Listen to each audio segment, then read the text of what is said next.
俺叫扶贫，今年3岁半，俺有3个身份。闺女，你放心，现在咱家有钱了，再也不用吃糊糊了。听说魔界出了混沌灵根，啊，到底是谁？魔界为什么死活不说？好，好，师兄们，俺是不是很厉害？但是别乱跑，别乱吃奇怪东西，别摔坏衣服，别破坏账本，别受伤。俺又不是小孩子。咱家剑宗团宠小师妹第2季正式上映。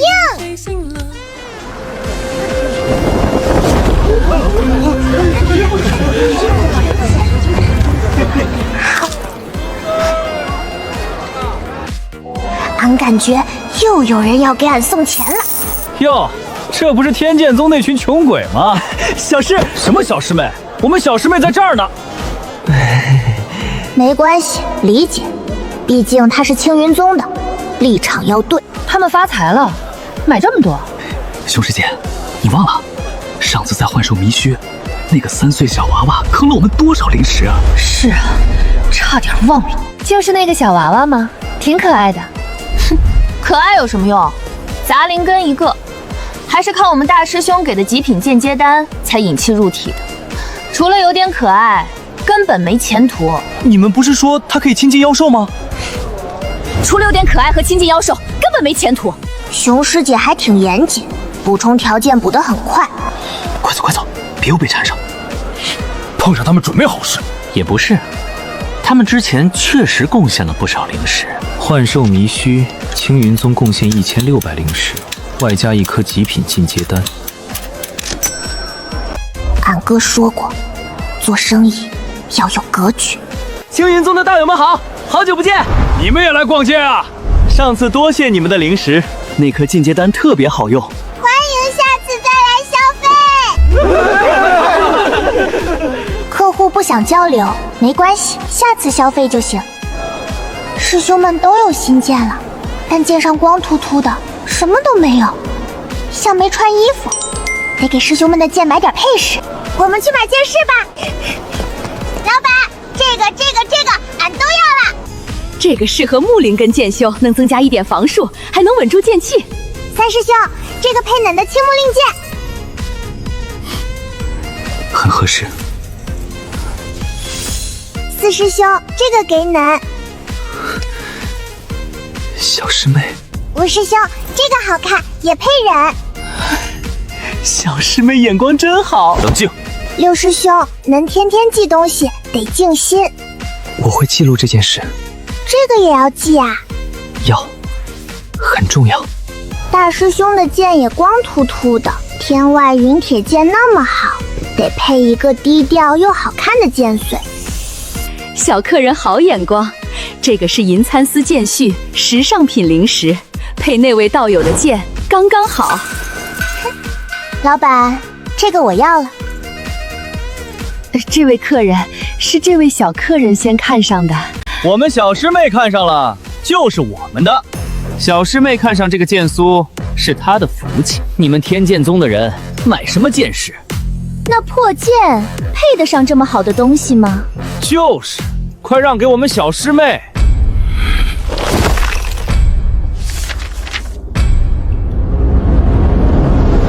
这个是俺先看上的。扶贫师妹，你连剑都没有，不如让给上官师妹。不可以。为什么？这是俺买给大师兄的。你买给你师兄？对，每个师兄都有。怎么，你们小师妹没有给你们买过吗？看来是没有。我以后也会给师兄师姐们买好东西的。对，我们小师妹以后也会买的。我们小师妹是雷灵根，宗门未来天骄，我们宠她一点怎么啦？就是，我们小师妹还小，哪有让小孩子送礼的道理？她小，俺不小吗？俺才3岁半哎。你们这么穷，用的也不是什么好剑，没必要用那么好的配饰。而且，这个剑素明明是雷系剑更配。你这把剑是挺好的，但俺觉得它和俺大师兄的天外云铁剑更搭。笑死我了！整个修仙界现存的天外云铁剑不超过3把。你们天剑宗也配？他大概觉得俺在说大话，其实俺没说大话，俺只是说了他们不敢信的实话。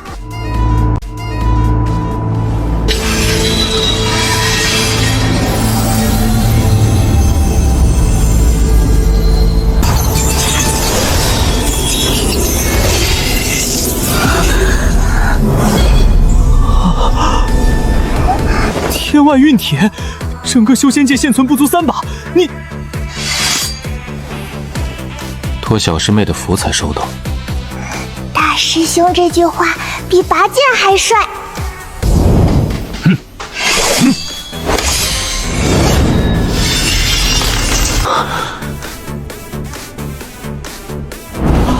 扶贫小师妹，你师兄的剑卖我一把行不行？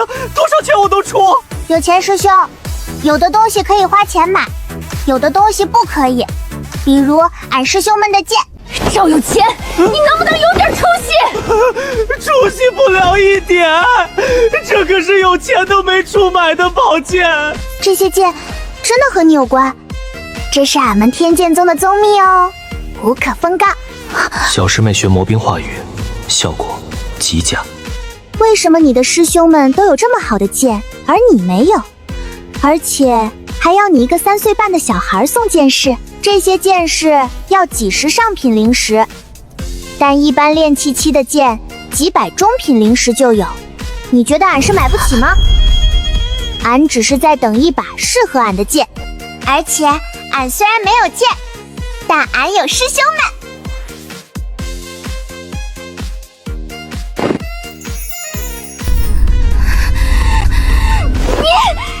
俺怎么了？上官姐姐，你的师兄师姐们对你那么好，你总不会舍不得吧？老板，结账。原本就是小客人先看上的。谢谢老板。大师兄，送你。上官姐姐，下次见。下次记得给你师兄师姐们买东西哦。你刚才很厉害。三长老是长辈，不好下场跟小辈吵架，但俺看他刚才那表情，估计心里已经鼓掌800片了。小师妹，你刚才那几句话比剑还锋利，上官海棠的脸都黑了。不是黑，是紫，我看到了。俺只是实话实说，有时候实话才最扎心。天剑宗对外交涉记录，对手青云宗上官海棠，方式、语言、结果、完胜。小师妹没有剑，但小师妹有嘴。六师兄，这个也要记？要，这是重要战斗记录。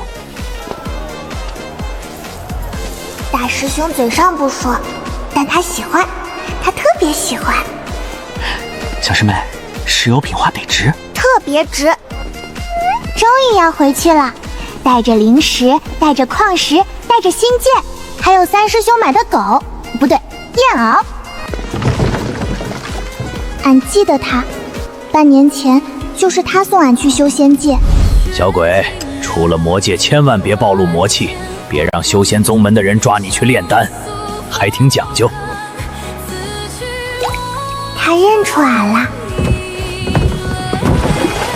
这一次回修仙界和上一次不一样，上一次俺只有3块下品灵石，这一次俺有师兄们，还有好多好多矿石。小崽子，混得不错。过奖，下次还坐您的船。小师妹，快点儿，回去给你做馒头，还有糖糕。回去先体检，再吃。慢点跑。魔君家的崽子就是不一般。3岁半的金丹期，他娘的，魔君这是生了个什么怪物？终于回来了。修仙界的空气闻着都像能省2块下品灵石。万仙盟的传讯，估计是讨论混沌灵酰的事。老夫去就回，顺便去黑市把矿石卖了。长老，这个也卖了。好，你们先回宗。刚刚在魔界买的，便宜。以前是扫地僧，现在升级成了飙灶僧。不知道为什么，今天看天宗宗特别顺眼，可能是因为兜里有钱了。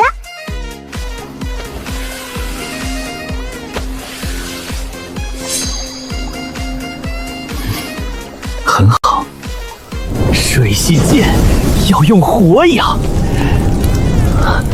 土系剑要接地气。五师兄像在给剑做法事。寒霜剑初次保养，水温适宜，剑体反应良好，手差点冻僵。帅是真的帅，但俺觉得大师兄可能只是不知道该怎么保养天外云铁剑，毕竟他也是第一次见。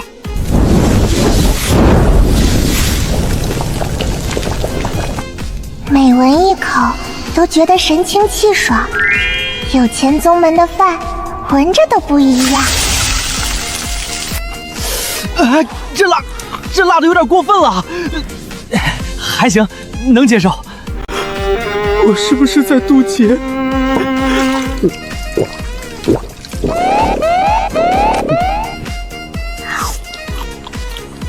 不辣啊，可能因为俺从小在魔界长大，魔鬼辣椒确实还行。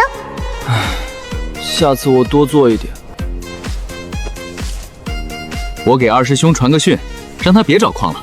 咱们现在有钱了，不用他挖了。可惜了，他要是在，也能坑到一把好剑。他从头到尾都没参与，亏大了。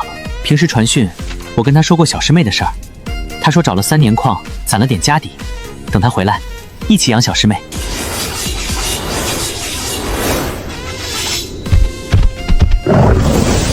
这狗不对，这燕獒看门还没开始，看草倒是挺积极。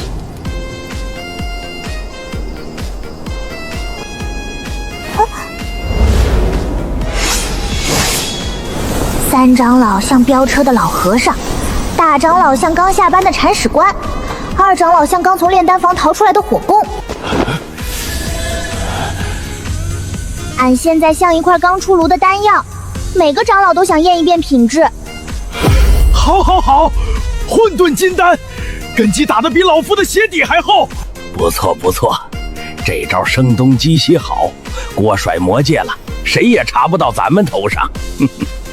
不止，还坑了魔界不少好东西。好剑啊，好剑！哎呦，你们这是去魔区渡劫还是去打劫？天外云铁啊，真舍得呀！这把剑放修仙界，能买下一座城。托小师妹的福，不是俺的福，是俺爹和俺哥的口袋。好了，都让让。陈光，过来。魔界少主给的那袋矿石，老夫已经处理了。寒冰碎，老夫留了1块自己修炼用。禅宗法器的钱赔了300上品，剩下的刚好3000上品，留着剑宗。这是5吨幽冥玄铁矿卖的，5000上品。5吨幽冥玄铁矿，5000上品，收到，不是账错。这里面是适合我们各自属性修炼的珍稀矿石，从小平儿那袋里挑出来的，记入宗门库存，以后谁修炼需要就取。六师兄以前字很好看，现在像被俺爹附体了。其他的都卖了，卖了10万上品。10万上品，从入天剑宗到现在，所有收入加起来，卖破烂，卖妖兽肉，给别宗打工，帮人跑腿，连这个数的零头都没有。我们有钱了。这4个字从天剑宗弟子嘴里说出来，分量不亚于我渡劫飞升了。长老，这次万仙盟开会说什么了？修仙界那边还以为魔族出了混沌灵根，而真正的混沌灵根正站在天剑宗山顶，刚吃完魔鬼辣椒。没什么，就是猜测混沌灵根是谁而已。毕竟谁也没打听出来。哼，魔界的嘴太严了，问啥都不说。哼，他们能打听出来才怪。我们自己都不知道混沌灵根是谁。哦，我们知道，但他们不知道我们知道。这段话有点绕，但俺听懂了。反正就是他们查不到俺头上。然后万仙盟又讨论了一下下一届万宗大比。什么是万宗大比？30年举办一次的比武，各宗弟子大比，决定宗门排名。哈哈哈，我们天剑宗从长老那代开始，剑术一直第一，基本没什么悬念。剑术这块儿，我们没输过。只比剑术吗？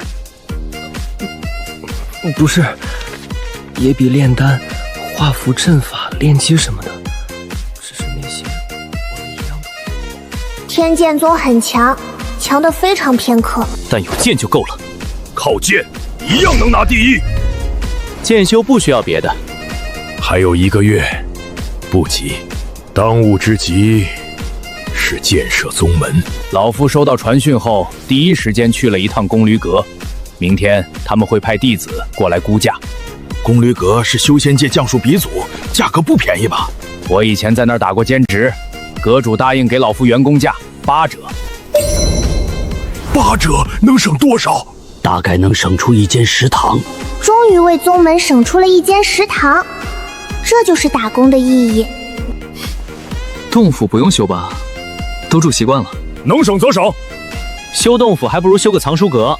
我们连藏书阁都没有，书都堆在各自洞里，想看还得串门。藏书阁很有必要。明天跟宫闾阁商量一下，加个藏书阁，看看要多少钱。要是再有钱一点，我们可以修一下剑罩。剑宗没有剑罩，确实说不过去。师宗师祖们的剑都没地方放，这个太花钱了，以后再说。剑朝的事以后再说，先把眼前的事办了。天剑宗改造初步计划：1. 议事大殿；2. 食堂；3. 丹房；4. 藏书阁；5. 宗门大门；6. 建筑。暂缓。天剑宗终于要变样了，不是因为别人施舍，也不是因为长老们出去打工，是因为我们真的有钱了。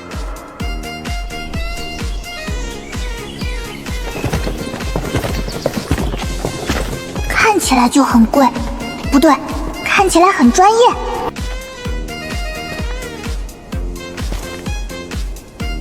那种微妙，翻译过来大概是：我接过很多大项目，但没见过这么寒酸的开场。你们天宗宗确实需要改造。有劳了，莫讲师，您看看怎么改最省钱，我们不挑。我尽量。你们这儿灵气虽然稀薄了点，但山势不错，改造一番，勉强能凑出个像模像样的宗门。稀薄，当然稀薄，都被我家小偏儿吸干了。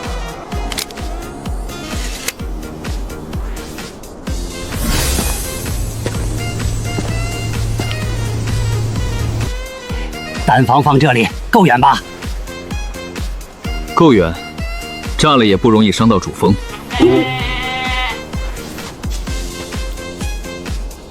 原来建宗门这么复杂，不是有钱就行，还得会量、会算、会防诈。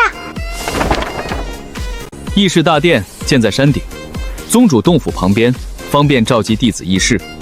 食堂建在侧峰半山腰，离所有洞府都不远不近，方便弟子用饭。丹房建在后山山谷，越远越好，免得炸炉时把别的房子也炸了。藏书阁建在主峰山腰，议事大殿下方，方便随时去看书。虽然我们目前没什么书可看，先建了再说。第一项，议事大殿，可容纳1000人的议事大殿，部分材料你们自己提供的话，总造价6万上品灵石。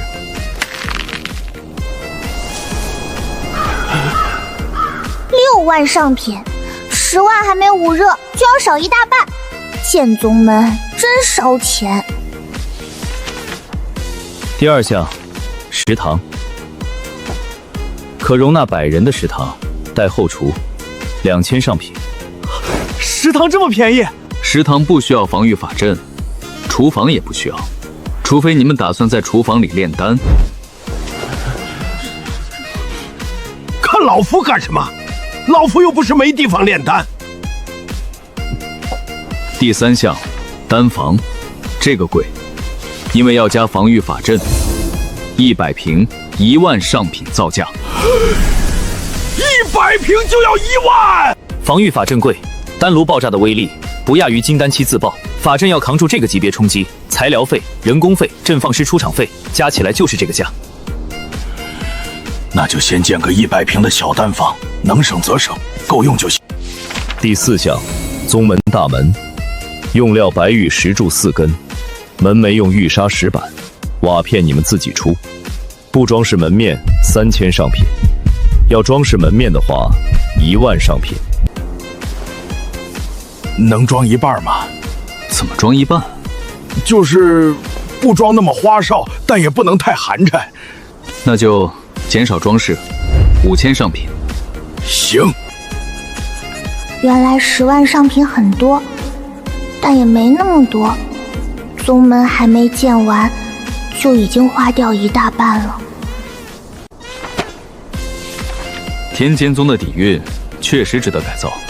此藏书阁集实用与风雅于一体，可容万卷典籍。阁下，意下如何？这怎么可能？天宗宗改造初步估价，总计6万上品灵石，原工价8折。贵宗山门确实需要改造。唉，这是遇到土匪了吗？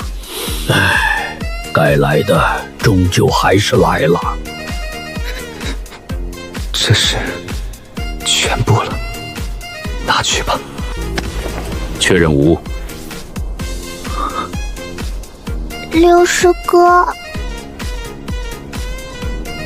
我的全部家当啊！这么大的船，一定很厉害吧？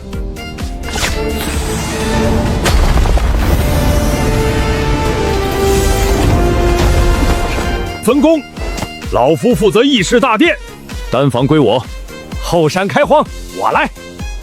有钱之后，长老们都不打工了，开始打宗门了。这些灵鸟就是占了宗主洞府靠下蛋交房租的那群，现在看起来房东被施工吵到了。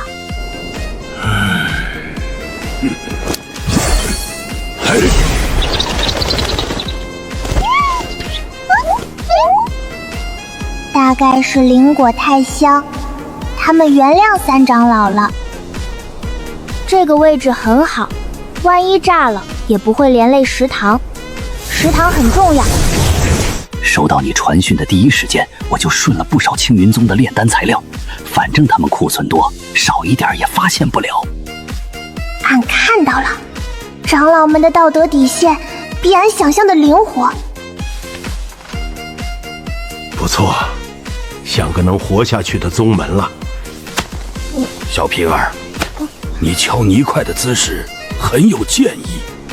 真的吗？这不是敲泥块，这是剑法。而且他用的是左手，他是左撇子。不是，俺只是右手拿着馒头腾不出手。这味道比上次那麻袋还浓，很熟悉。它以后长出来的灵米会不会有味儿？不会，只会更香。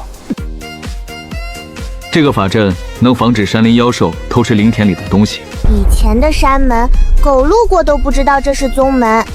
现在不一样了，三师兄，咱们以后是不是不像穷宗啦？至少门不像了。宗门大门建好了，白玉石的。你回来别走错了。可能二师兄还在挖矿，信号不好。灶台要多几个，烟囱往那边走，别熏到吃饭的人。四师弟平时练剑没这么多要求，一到厨房，整个人都发光。你是厨子，我是门内弟子。我问的是职业。四弟子。行吧。厨房按他的要求做，灶坑挖深一点。四师兄，这厨房是不是有点大？不大，以后宗门人多了，要够用。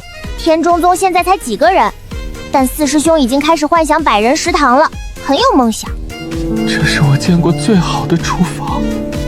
你一共也没见过几个厨房。但这个确实很好，以后吃饭有地方了，也算宗门气象。能吃热饭，很好。对，热饭很重要。以前天剑宗很穷，可现在有大门，有厨房，有灵田，有丹房，有藏书阁，有议事大殿，它好像真的要变成一个像样的宗门啦。天剑宗以前像一群人住在山洞里，现在终于有一点宗门的样子了。虽然10万上品花没了，但这些东西会一直在。真好。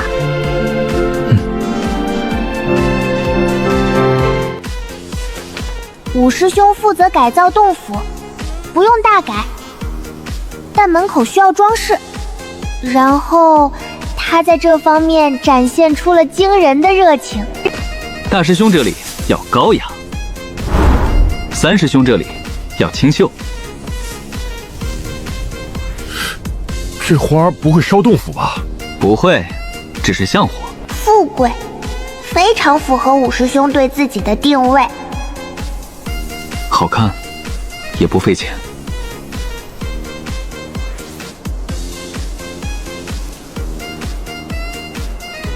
等二师兄回来，第一个看到的就是他。二师兄会喜欢的。这个秋千很刺激，荡到最高的时候，下面就是万丈深渊。不过没关系，俺会飞，就算秋千断了，也摔不死。小师妹，喜欢吗？喜欢。慕容卓监工成果。小师妹洞府花最多，有秋千；其他师兄洞府花一般，没秋千。五师兄偏心，偏得明目张胆。六师弟，你写什么？宗门绿化记录。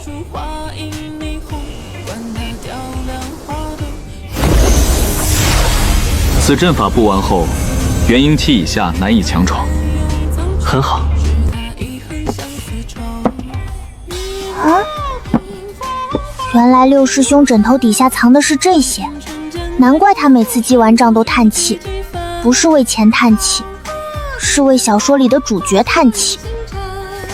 六师兄，这些算藏书吗？当然算，这是研究魔界风土人情的重要资料。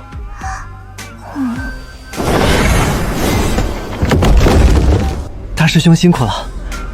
不辛苦。大师兄说不辛苦的时候，已经搬了3块门板、2根梁、4个阵盘。他好像真的不觉得辛苦，也可能是不知道怎么拒绝。三师兄，吃糖。谢谢小师妹。这个糖真顶，吃一颗能干半天活。甜得很魔界。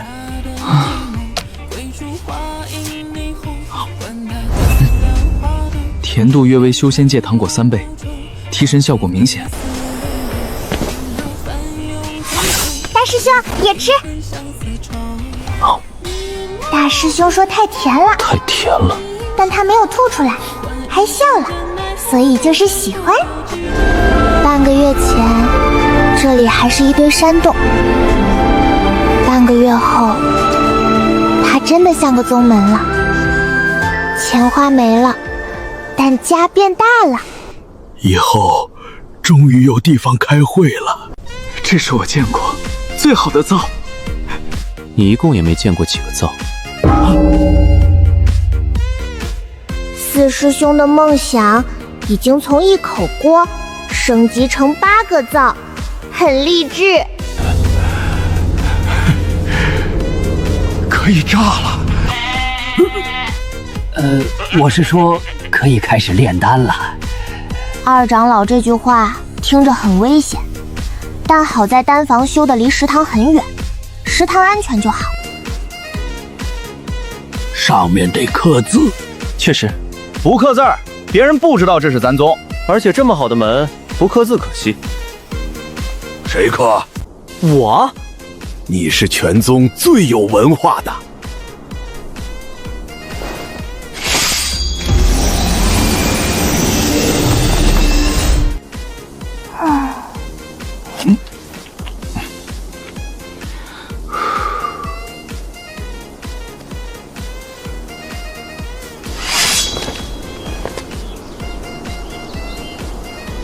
比隔壁青云宗的字好看。青云宗那字儿是找名家写的，花了不少钱。那我们还赚了。六师叔高兴的时候脸不红，耳朵红。再等几十年就能收了。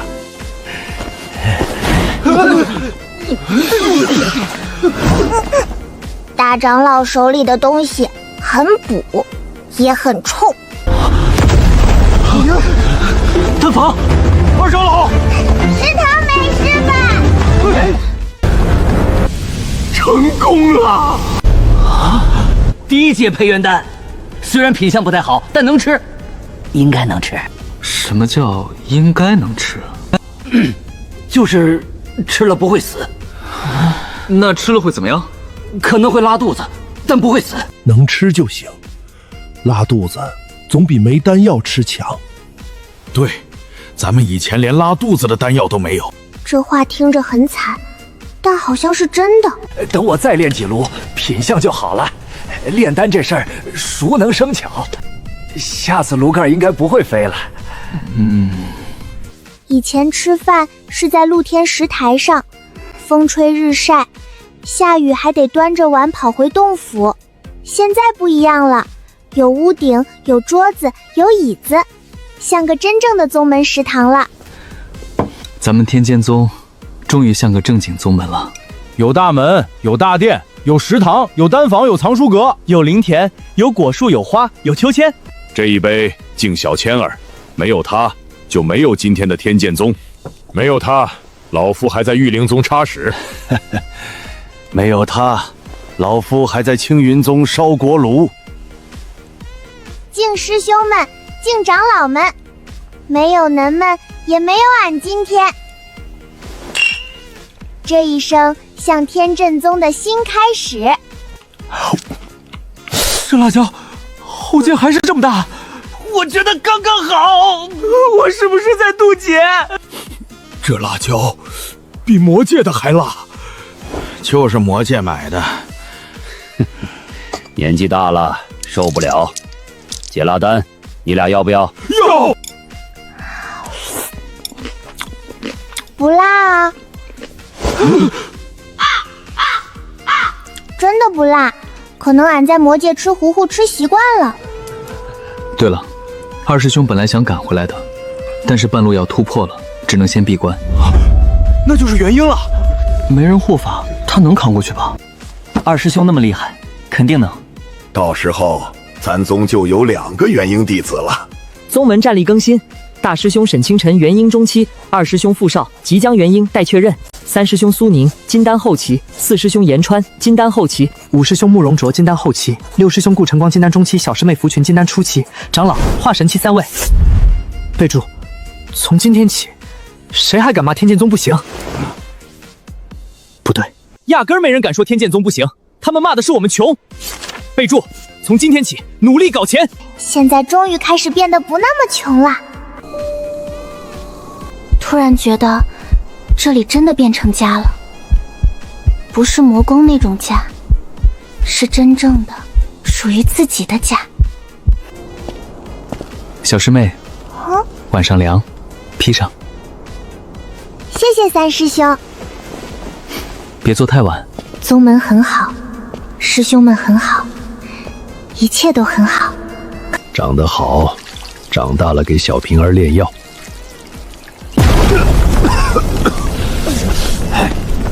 失败是成功他祖宗，多失败几次，祖宗就来了。正常的，终于是正常的。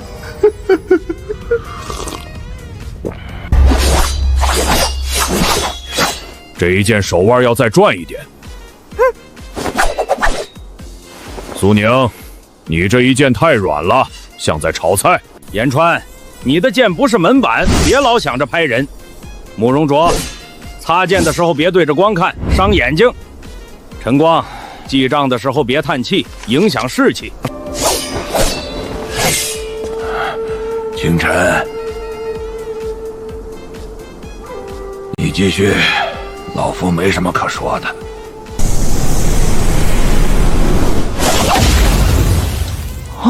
师兄们看俺的眼神已经从需要保护的小师妹变成了这小孩到底什么怪物。火候稳一点，别学言川。不错，比普通火灵石好用。小燕，声音小点儿。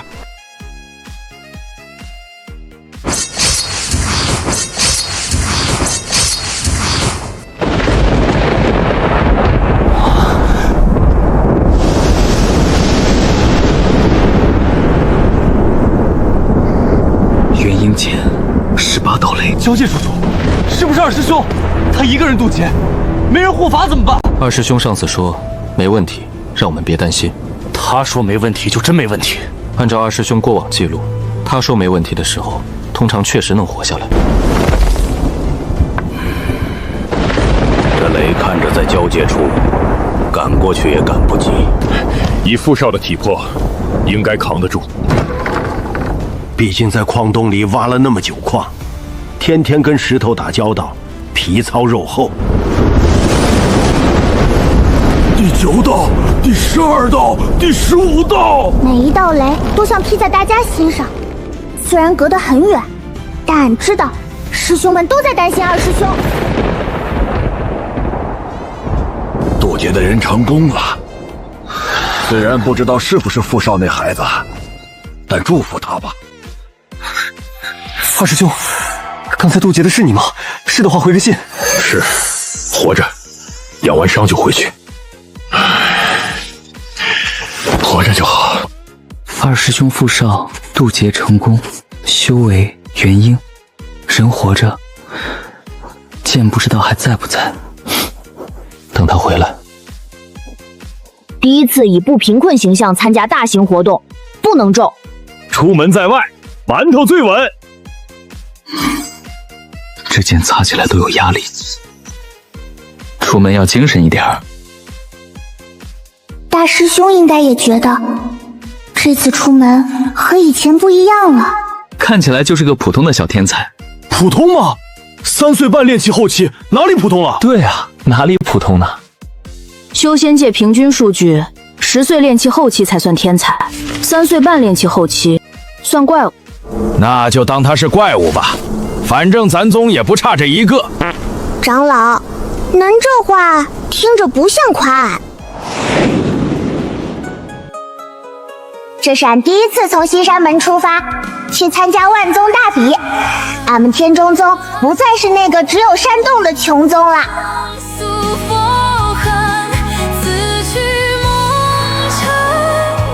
万佛山，一看就很有钱，不对，一看就很有佛缘。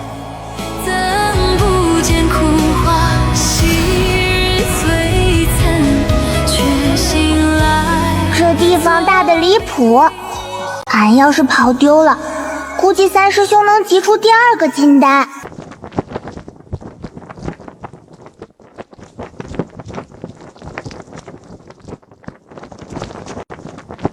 旗是破了点儿，但字很硬，像我们天剑宗，穷归穷，骨头硬。诸位施主，请随我来，我带你们去天剑宗的站位。不用，你去忙吧，老夫熟。前辈以前来过？来过，30年。原来是天剑宗的忘机师叔，失敬失敬，那劳烦你了。三长老在禅宗的名声可能比在天剑宗还响，不过大概不是因为打架，是因为扫地。四面楚歌，不对，四面都是人。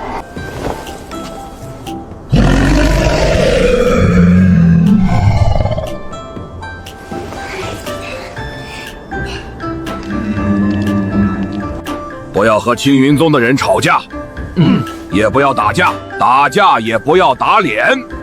长老这个要求听起来很熟练，像以前吃过亏。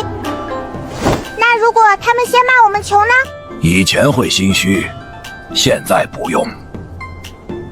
但也别把10万上品花光的事说出去。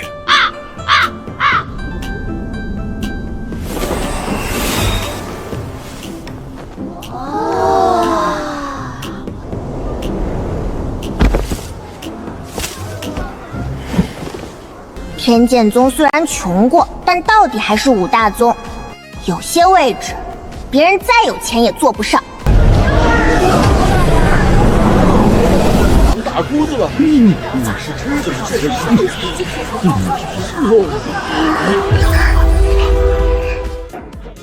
上官姐姐，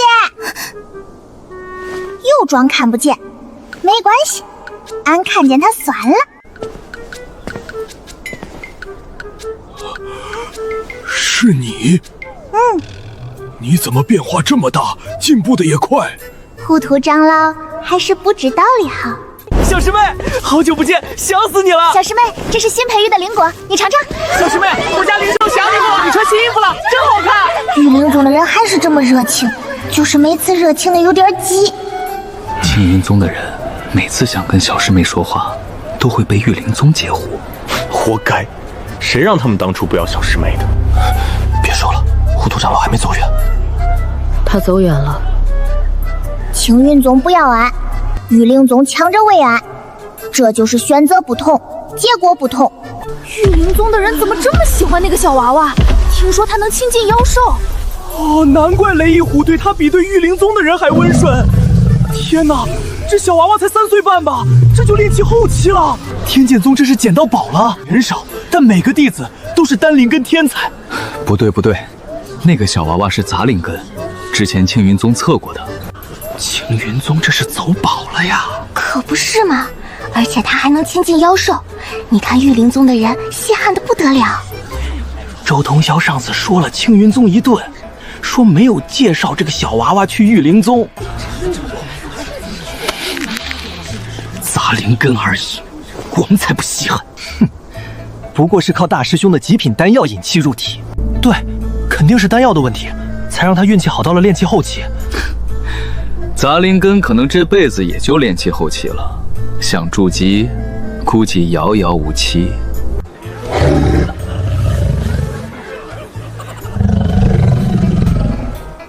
雷一虎真贴心，比有些人会说话。练气后期，3岁半，杂灵根，就算有极品丹药辅助，半年从引气入田到练气后期也不正常，除非……后悔了吧？当初你们青云宗不要的小娃娃，现在可是我们御灵宗的座上宾。人家小娃娃不仅能亲近妖兽，修炼速度还这么快。走宝啊，走宝啊！杂灵根而已，练气后期已经是极限了。是吗？那咱们走着瞧。三长老那表情翻译过来就是：你们吵吧，反正宝在我们天神宗。万宗大比终于要开始了。如是我闻。不是比喻，是真的开始念经。万宗大比开场，禅宗主持先念经，目前已持续半刻钟，还未进入正题。他还要念多久？禅宗地盘，忍着。幸好我站得好。诸位道友远道而来，参加本届万宗大比贫僧，代禅宗欢迎诸位。众生平等，比赛第二，友谊第一。这个开场听着很安全，但后面好像不一定。大比期间，不可恶意伤人，不可故意寻衅，不可私下斗殴。若真要打，也不可打脸，打脸也不打太狠，打太狠也不可打出人命。若真出了人命，便交由戒律堂严查。禅宗这是把四规搬过来了吧？不，这是主持个人风格。他以前是管戒律的。我就尽量不打脸。哼，打脸确实不太好，影响美貌。本届万宗大比分为炼丹、画符、布阵、炼技、御兽、剑术等多个项目。各宗弟子可对应各自修为自由报名。大比以切磋为主，以伤人为耻，以胜负为次，以道心为重。大比项目炼丹、画符、布阵、炼技、御兽、剑术。天剑剑宗优势项目剑术，其实就是不太行。他说的比较委婉。剑术项目，天剑宗已蝉联多届冠军，希望各宗弟子今年再接再厉，争取。主持大概也觉得，说了没用。争取什么？争取输得好看一点。争取在天剑宗弟子手下撑过3招。3招，能撑过1招就不错了。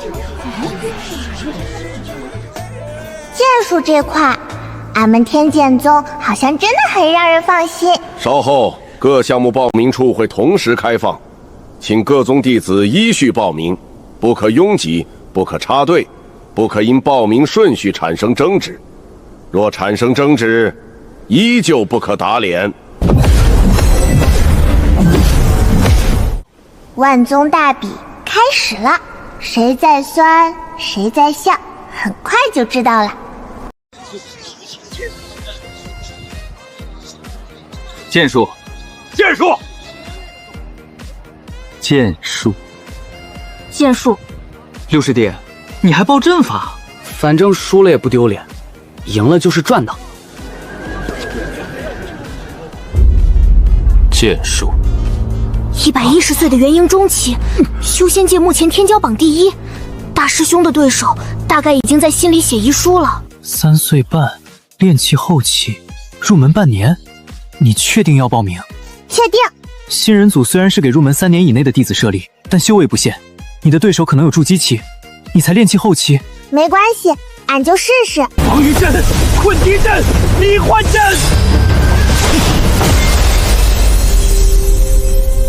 我刚布完阵，怎么阵就没了？承让。来得好！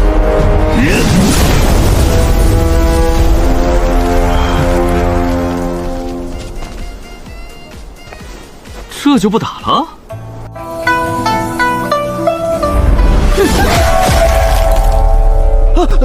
对不起，对不起，对不起，我不是故意的，你的琵琶太脆了。算了。五师弟这是惹上桃花了？看起来是。五师兄的桃花运，对方是神女宗弟子，琵琶被劈裂，但好像不生气了。贫僧修金身法门，刀枪不入，水火不侵。阿弥陀佛，施主的剑很冷。你的身体很硬。天剑宗剑修营比赛不是很正常吗？就像太阳从东边升起，没看够。天剑宗什么时候这么有钱了？那几把剑一看就不便宜，青木灵剑、赤火重剑、后土剑、寒霜剑，每一把都是极品。他们不是修仙界最穷的宗门吗？可能是中彩票了。修仙界有彩票吗？没有。他们猜错了，不是中彩票，是去魔界白嫖了一圈。别的元婴擂台都有对手，大师兄的擂台就他一个人站在那里，傻站着。第1轮对手弃权，第2轮对手弃权，第3轮对手弃权。不是怂，是明智。修炼几百年才到元婴，谁想被110岁的怪物一剑秒？丢脸，受伤是大，受伤是小，道心破碎是大。这是属于110岁元婴中期的孤独。元婴区决赛，天剑宗沈清晨对青云宗司徒彻。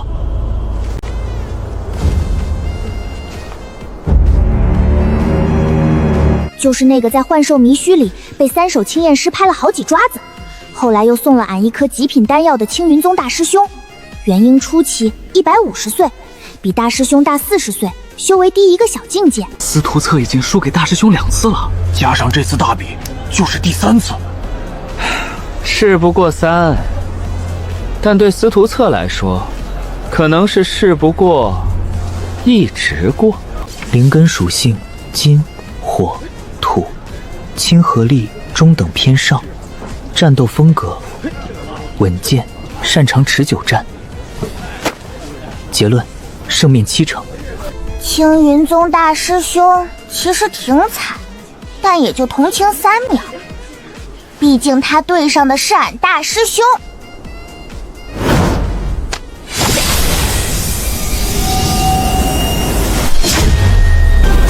那是什么剑？天外云铁，一整把都是天外云铁。天剑宗真的中彩票了吗？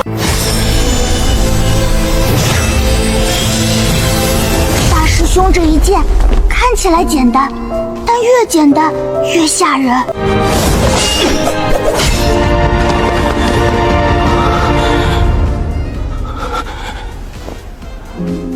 我输了。承让。好样的，坚持打完了。留得青山在，不怕没柴烧，活着就好。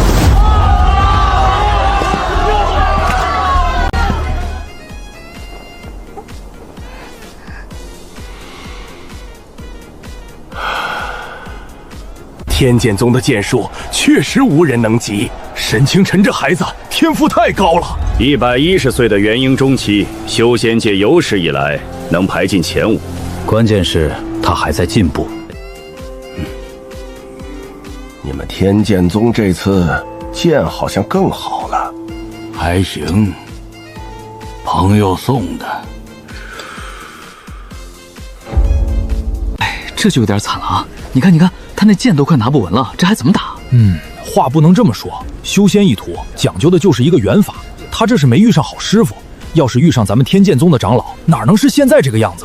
司徒策这个人其实不坏，就是运气不太好。每次遇到大师兄，都在错误的时间、错误的地点打错误的架。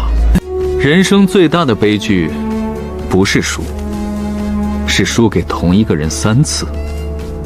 青云宗大师兄对战我宗大师兄，对战战绩0胜3负。今天的剑术比赛告一段落，大师兄赢得很快，师兄们赢得也很快。天宗宗还是那个天宗宗，只是这次剑更亮了。请问忘机师叔在吗？长老被叫去帮忙招待各宗了。阿弥陀佛，那打扰了。为啥叫俺长老去招待呀？他不是天剑宗里吗？长老在禅宗扫了30年地，跟谁都熟。而且他是光头，站在和尚堆里，分不清哪个是真和尚，哪个是假和尚。中，有道理。俺张少这30年地真没白骚，不光骚出矫情，还骚出身份认同嘞。小师妹，这只灵鹰平时高傲得很，谁都不让摸，你试试。它挺乖呀。它低头了。小师妹，这只灵狐更傲，连我都不让抱。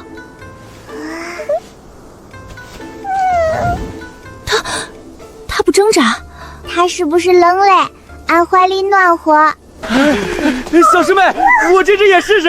还有我这只，还有我这只。我这个平时咬人，你小心点。三师兄，俺是不是快变成树嘞？不像树，像挂满小兽的树。小师妹状态被灵兽包围，备注：像一棵会说河南话的灵兽树。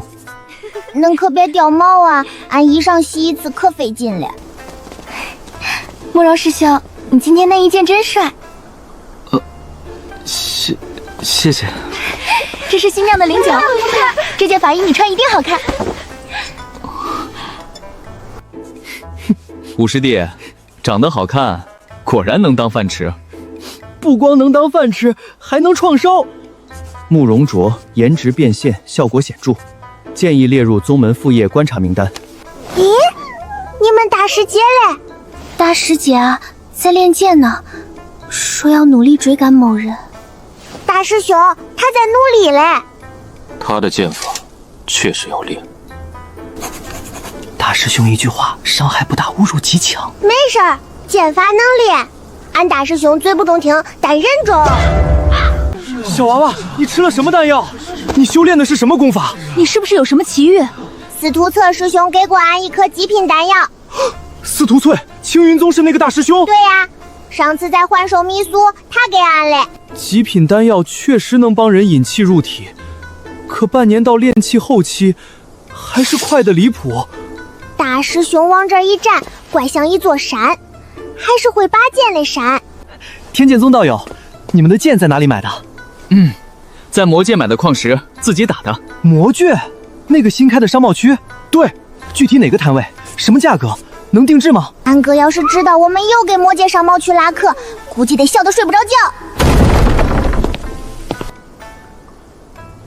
你们能不能小声点儿？没办法，小师妹太受欢迎。怎么，你们小师妹不是雷灵根，没人喜欢？长得太帅，也是本公子的错吗？你们没有因为帅被送过礼物吗？你们等着！等什么？等你们来串门吗？我们欢迎啊！青云宗师兄走了可快，比俺跑啥还快。被苏宁气的。青云宗弟子口头威胁失败，撤退速度极快。今天咋这么热闹嘞？炼丹、画符、布阵、炼器，全都比。那为啥炼丹炼气放后山？怕炸炉伤人。上一届有个炼丹弟子炸了炉，把半个擂台掀飞了，裁判都进医馆了。炼丹还会炸呀？俺还以为只有俺爹画地图会出事儿嘞。快跑！捞我一下！刘师兄，布阵还怪有意思嘞。等我上场，你再说这话。刘师兄，恁紧张不？不紧张，我只是提前记录失败原因。你还没比呢，所以先写草稿。除了练剑还有恁多热闹。不过俺觉得，不管炼丹、画符、布阵还是炼气，最后都绕不开俩字儿花钱。三师兄，这鸟咋长得跟凳子似的？因为它叫椅子鹰。那它能坐不？你敢坐，它敢把你踹飞3丈远。那不中，俺还小，飞不了恁远。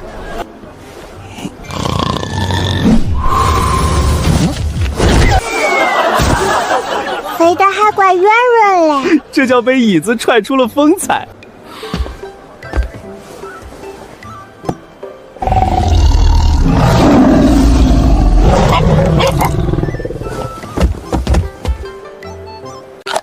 玉灵宗入围。这鹰不是被不凡哥哥驯服了，是被雷一虎吓唬的。他怪识相。灵气宗大师兄，金枝后期大圆满，力不凡才金丹初期，差了2个小境辈啊！雷一虎刚契约不久，配合肯定不如幽冥狼，这场玉灵宗难了。虎哥可得争气啊！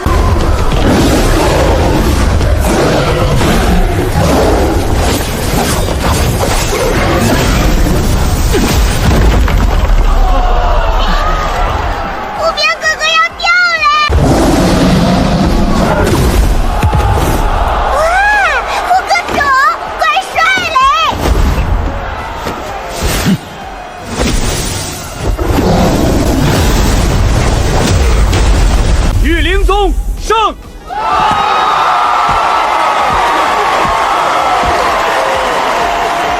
真威风啊！三师兄，恁可以跟文职业长老学御兽呀。可是，养灵兽很花钱。咱有小烟毛，就养它呗，它长大也能怪威风。可是小烟鳌是魔兽，升级估计也很花钱吧？那有钱再说吧，有钱再说。这4个字可能是俺们天剑宗最常说嘞。你看那个冒黑烟了，废了。四师兄，恁咋知道嘞？火候不对，这个要炸了。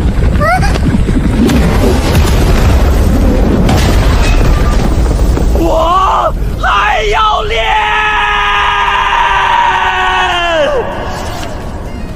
还是做饭简单，饭做坏了最多难吃，单练坏了会炸。四师兄，那好像对炼丹很懂呀。可能做饭做多了，火候这东西一通百通。那炼器呢也懂？懂一点，以前太穷买不起新锅，只好学点炼器，自己学。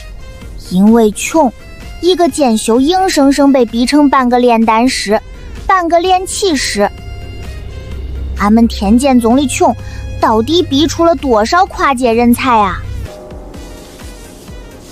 画符讲究一气呵成，中间断了符就废，笔画错了符也废，心神不宁符还是废。你看，废了。吴师兄，俺觉得恁适合画符。我？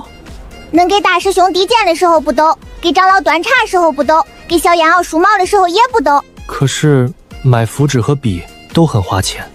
又是钱，画符要钱，炼丹要钱，布阵要钱，御兽要钱。剑修看着深浅，可一把好剑更贵，不中，真不中。那是阵宗之光吧？3岁学这个3岁阵，8岁就能布3级阵，护明光悬了。六四哥能解开不？再找阵爷。阵宗胜！六师兄，恁输啦。不丢人吗？不丢人。第一次布阵参赛称了5克中，下次争取称2克中。阵宗那个弟子学阵100多年，我才学3年。有道理。而且我主要是练剑，布阵只是副业。这种心态怪适合搞副业。六师兄，恁副业搞得挺好，要不要继续发展？那倒不用，太花钱。都是没钱惹的祸。这句话俺记住了。以后天剑宗有钱了，师兄们想干啥副业都中。小师妹，今晚他也想来找你。虎哥，恁今天也来串门呀？中，乖，别压着俺脚，俺脚还小嘞。慕容师兄，这块灵玉很配你。多谢。这是我亲手酿的灵酒。多谢。这件法衣你穿一定好看。多谢。1、2、3，是几件嘞？吴师兄，恁脸快赶上4师兄的吃货中剑嘞。我剑没那么红。他每收一件礼，脸红1次，再收下去，能给咱院子照明。慕容卓夜间颜值收入持续增长。备注：脸红频率稳定。这下总算清静了。3师兄，他们给自己扣了扣锅，各信不中各香吧。小师妹，青云宗哥哥姐姐们想安静，可俺4师弟要是做饭，那就不是生意的事儿了。火候刚好。4师兄，这锅怪香嘞，比炼丹炉香多嘞。幽冥玄铁锅，价值高、耐用、导热稳定，建议列入宗门核心资产。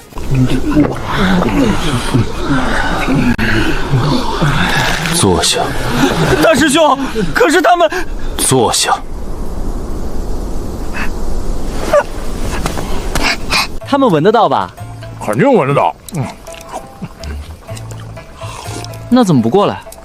司徒彻不让。这肉真嫩啊，这汤真鲜啊，这豆腐真入味儿啊。4师哥，恁这锅底重，香了俺脚趾头都想喝汤嘞。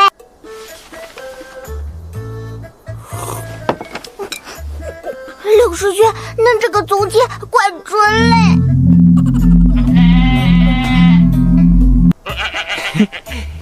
明天我们还吃火锅，欢迎来串门。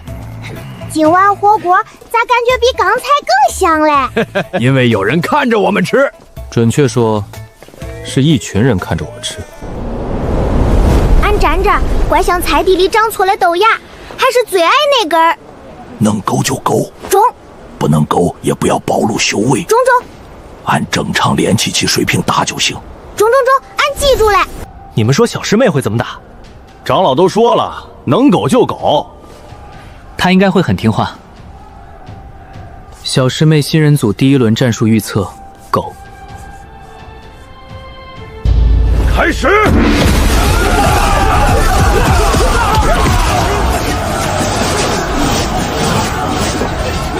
俺寻思着大家都怪忙嘞，俺就不添乱了吧。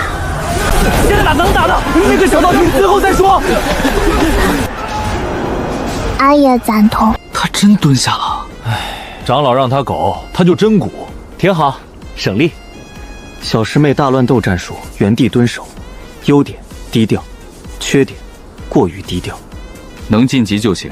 禅宗主持说的对，人生最重要的技能不是打打杀杀，玉丸现在就不用挨打，怪好。坏了，有人不想让俺勾。不去。坏了，他真不让俺勾。扶墙，别跑，能再追呀！这都行，像绿狗一样，规则也没说不能跑啊。他才3岁半，怎么跑这么快啊？小师妹这跑法真是练出来了，每天扎马步跑山，不是白跑的。上官海棠越追越急，小师妹越跑越稳。小师妹战术：敌近我跑，敌追我绕，敌怒我稳。你能不能别跑？能不能别追？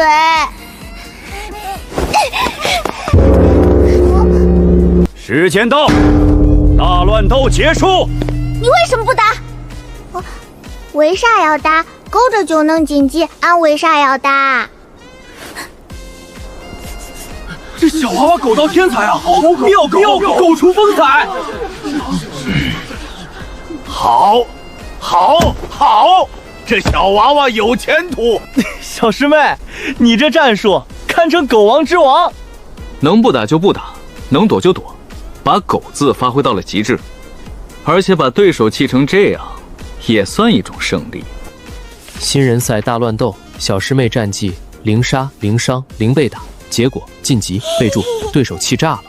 中，俺这叫听长老话，长老说能勾就勾。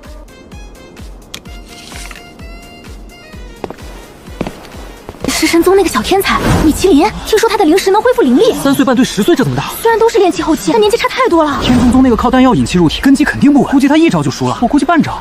小妹妹，我会尽量轻一点的。谢谢恁人怪好嘞。开始。这小娃娃躲得真妙，像跳舞一样。天剑宗是不是专门教这个？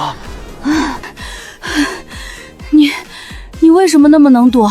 因为俺每天都被师兄追着打，习惯嘞。我认输。食神宗认输，天剑宗服亲胜。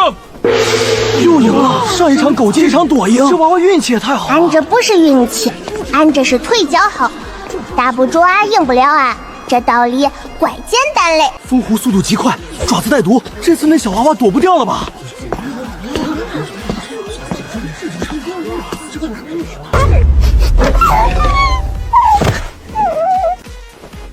我投降。你确定？确定。投降？为什么投降？玉灵宗的人是不是认识这个小娃娃？昨天才看到玉灵宗给他送糖来着，那也不至于投降吧？可能是灵兽怕他，灵兽怕3岁半小娃娃，你逗我？不信你去问那只灵兽。风狐已经很勇敢了，至少没当场装死。好，这小娃娃老夫越看越喜欢。这回不是俺主动勾嘞，是他主动怕嘞。不过结果都一样，俺又赢嘞。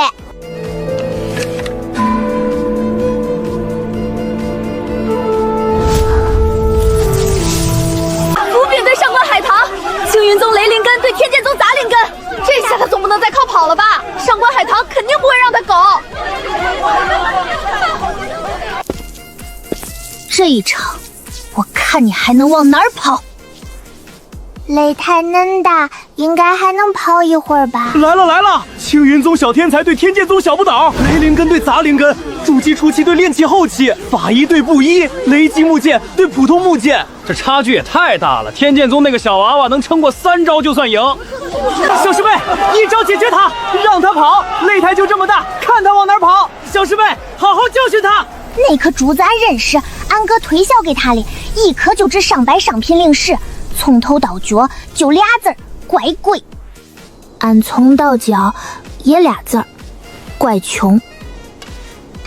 不过这衣裳是师兄们给俺买的，俺可舍不得扔。看看人家从头到脚都是高级货，天震宗穷嘛，靠丹药堆上来的，跟雷灵根能比吗？你运气真好，苟到了现在，运气也是本事嘞。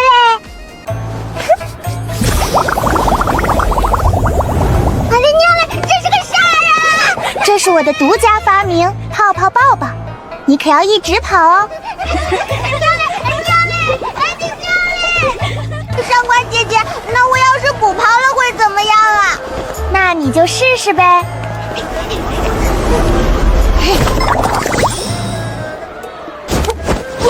不可能，这，你快放我出去！哎呀，上官姐姐。这不是你的绝招吗？哎呀，我的头发，我的裙子！咦，你看你，我要勾着你不让，我出手你又接不住嘞。发生了什么？我没看清，剑光一闪人就飞了，一剑只用了一剑，还打碎了一剑，那是禅宗社的结。你一直在装？没有呀，俺现在明面上确实打不过恁。那你刚才是恁逼俺的。能力珠子，下回别追能接，俺不是回回都能守住劲儿里。运气好，中，他们开心就好。小师妹，太厉害了，但是超纲了。三师兄，慢点儿，俺头晕嘞。一剑打飞了筑基期，还打碎了结界，那可是禅宗的结界，要赔的。小师妹新人组战绩，第1场大乱后苟进，第2场对食神宗米其林躲赢，第3场对玉灵宗弟子对方投降，第4场对青云宗上官海棠一剑获胜。六师兄，结界要赔不？这种联合大比的公共结界，一般按公约赔偿，应该赔得起。没事，赔不起，可以让望鱼长老继续打工还债。中，长老会扫地，应该也会还债。这是天剑宗的新剑法。对。新剑法也不可能拿着木剑就把筑基期一剑撂下台，还打碎结界吧？小平还是体修，力气大。老汪，你老实说，那小娃娃到底是什么灵根？杂灵根，青云宗测的，你们不信可以去查。杂灵根能一剑打碎结界？都说了，他力气大，力气能大到哪里去？他是体修。每天扎马步1个时辰，跑山10圈，挥剑1000次，你试试。他吃什么长大的？馒头，各种馒头，偶尔加到红烧肉。青云宗当初测出他是杂灵根，就没要，还让人家去了天剑宗。现在好了，杂灵根半年到炼气后期，一剑打飞筑基期。这哪是走宝啊，这是把宝扔了，还扔给了别人。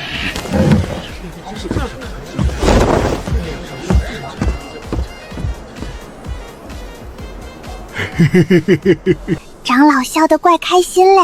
那是青云宗脸绿了。今日总结：小师妹一剑打脸，糊涂长老离席，忘机长老憋笑失败。长老，俺今天不会暴露吧？以后可能会有不少人关注你，不过没事儿，天宗宗的弟子哪个没受过关注？也是，俺大师兄是天骄榜第1，师兄们也都是单灵根天才。小师妹，你终于发现我们很厉害了。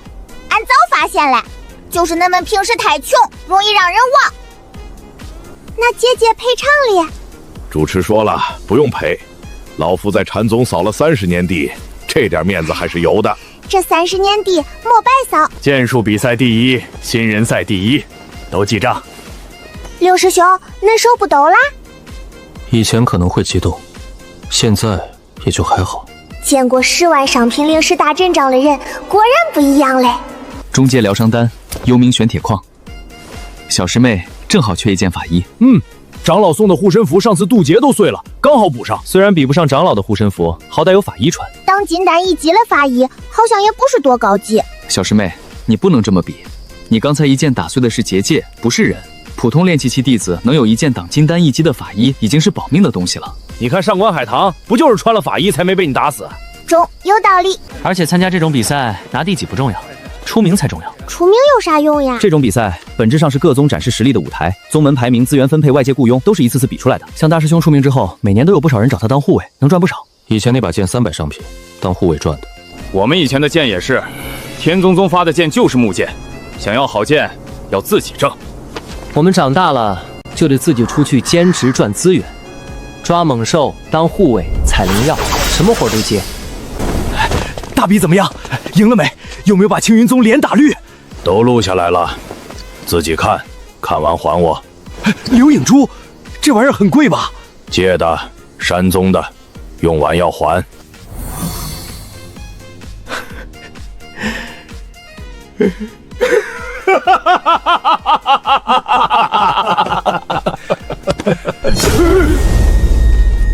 小平儿，你那一剑用了多少力？大概30%。下次打架悠着点儿。为啥呀？好在这是宗门大比，有结界有裁判，平时打伤人要赔钱。中，有道理。尤其是打青云宗的人，他们法衣贵，赔不起。更有道理嘞。明天开始继续修炼，万宗大比只是开始。天宗宗的招牌不是靠一次比赛立起来的，是靠每一次。俺忽然觉得天剑宗虽然穷，但这个招牌怪硬嘞。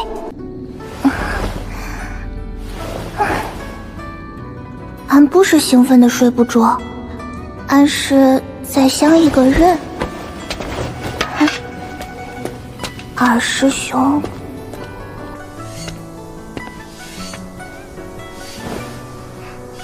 小师妹，怎么了？三师兄，俺问恁个事儿。说。二师兄到底是个啥样的人？二师兄啊，是个怪人。怪？他刚进宗的时候浑身是伤，躺了3个月，我们都以为他是个普通人。后来他伤好了，开始练剑，我们才发现，这人根本不是普通人。他的剑法很怪，不像我们正经宗门的路子，像是自己琢磨出来的，又像是从很多剑法里拼出来的，而且他很会赚钱。赚钱？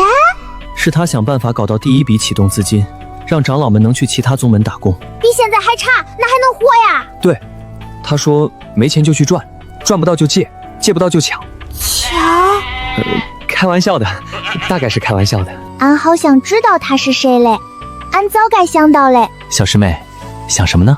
俺在想二师兄啥时候回来？快了，他说养完伤就回来。中，俺等着，等他回来，俺要当面问问他。123、124，这日子怪平静嘞，平静到俺能数清后山灵果树长了多少片叶子，平静到俺觉得吃了睡，睡了练，练了吃，能过到天荒地老。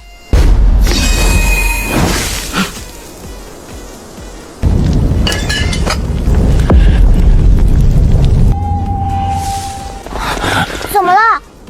中阶魔兽和妖兽袭击村镇，血洗小门派手段残忍，不止一处，是同时发生。万仙盟让我们带上小平儿去开会。啊？你这听着不像啥好事。走吧。我们呢？都来吧，万一要打架，人多力量大。天宗全宗出动，5个师兄，3个长老，1个俺，像一群去打架的麻雀，不多但吵。这们得花多少灵石呀？很多，多到我不想算。本来俺觉得咱天剑宗大典已经怪批派了，能塞下全宗，还能翻跟头。现在一比，老曹误建了皇宫，主持那光头怪亮。俺要是晚上迷路，估计能拿他找路。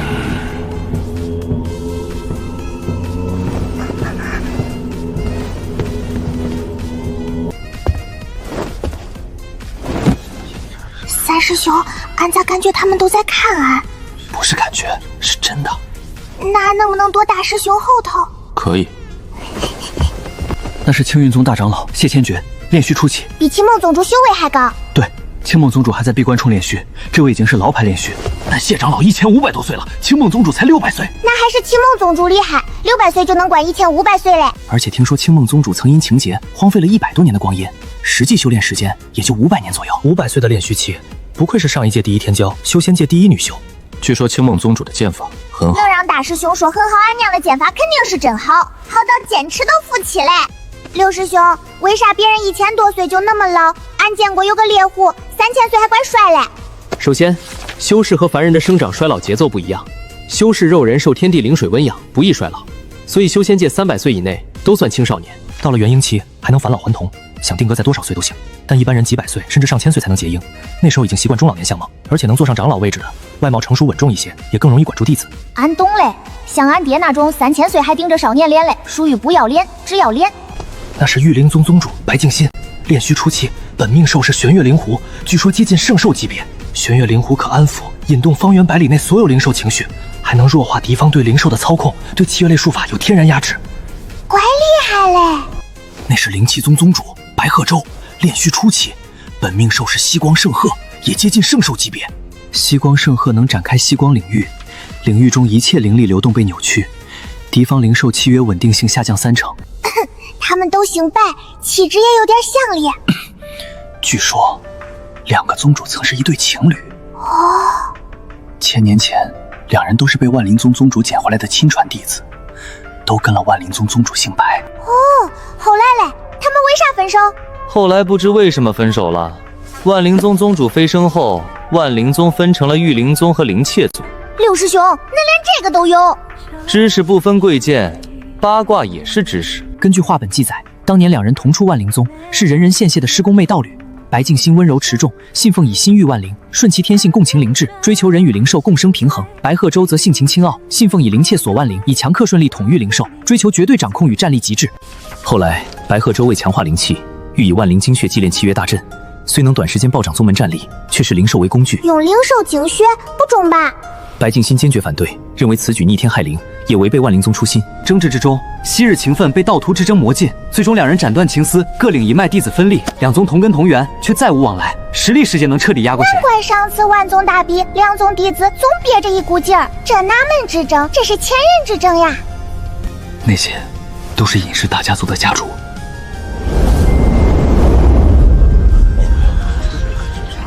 这个人跟吴师兄有点像嘞。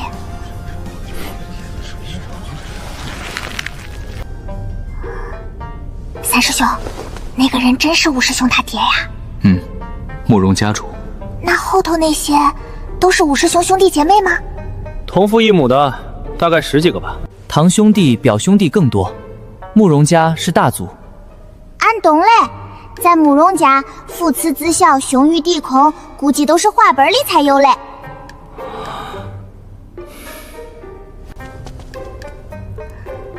他们会不会后悔不要吴师兄？后悔，以前也来找过，说让武师弟回去，既往不咎他离家出走，家里资源还会供应。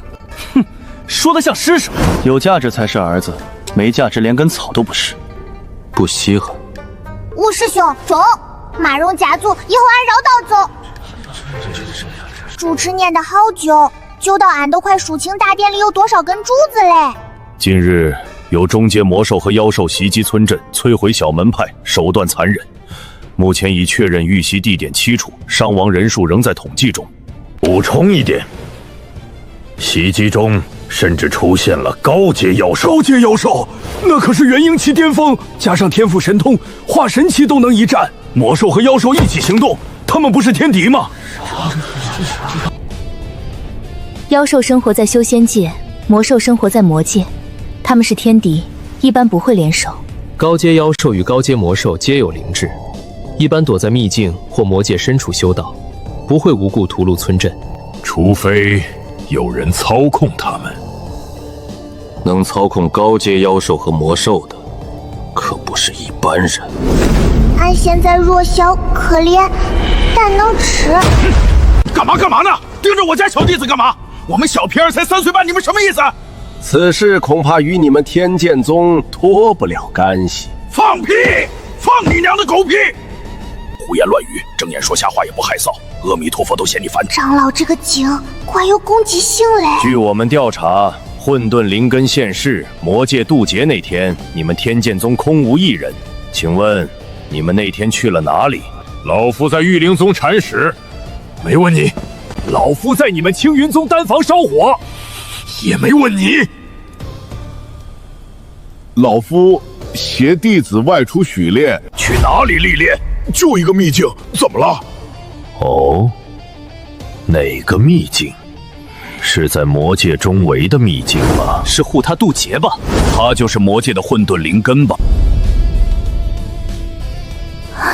没有证据就不要乱说话。哼！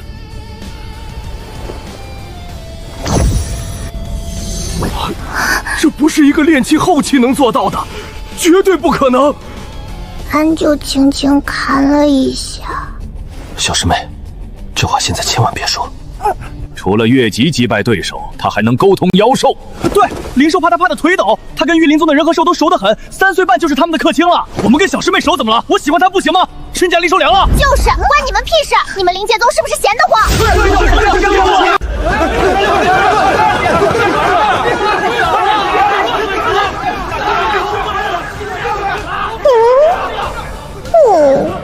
六师兄，他们咋自己吵起来嘞？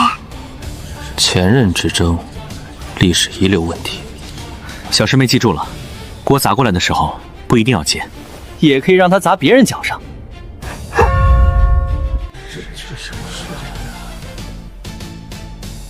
也就是说，他确实可以与灵兽沟通。对，上次在幻兽迷窟，我们被高阶3手青焰师追杀，就是他劝退了3头青焰师。你们还好意思说？小师妹帮你们劝退妖兽，你们就这样恩将仇报？白眼狼，要不是小师妹，你们早被烧成灰了。现在反过来咬我们一口。根据《修仙界恩仇录》第138条，救命之恩当涌泉相报。你们这不叫涌泉，叫倒灌。我们给了钱的，还给了极品丹药，已经2清了。给钱是真给了，可救过的人再回头捅一刀，还是怪疼嘞。要不然，重新测灵根。不用这么麻烦，探一探便知。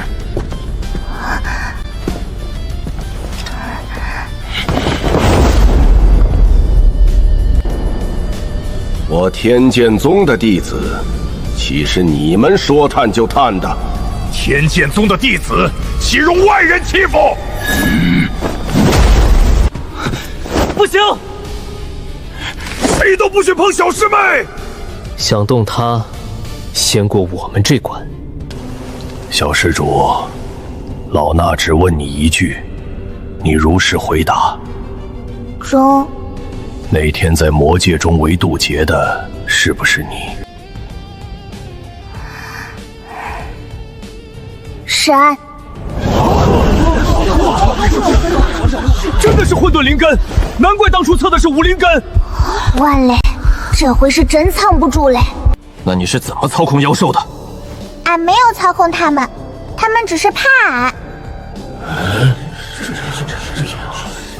可能俺身上有圣兽的气息。圣兽？这小娃娃见过圣兽？老夫亲眼所见，魔宫门口蹲着2只白泽后代。好啊，连魔宫都去过了，去魔宫有何企图？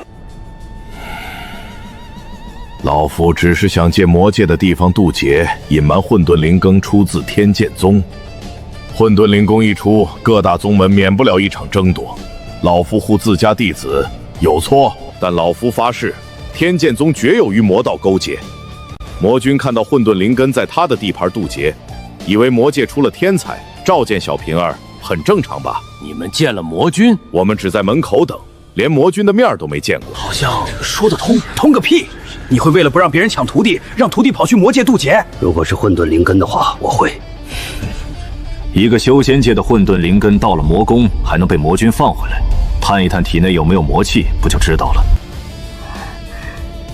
不用探嘞，俺承认，俺体内确实有魔族血脉。啊！长老，恁们不惊讶吗？送你护身符那天，老夫探过，你体内确实有魔气，但不重。当时以为混沌灵根能吸收魔气，也正常。后来你去魔界渡劫，听说魔君对你重视，我们才确认。以魔君修为，即使吃了魔气丹，也能看出他是不是魔族。他没有怀疑，就证明他确有魔族血脉。小师妹，你是魔族又怎样？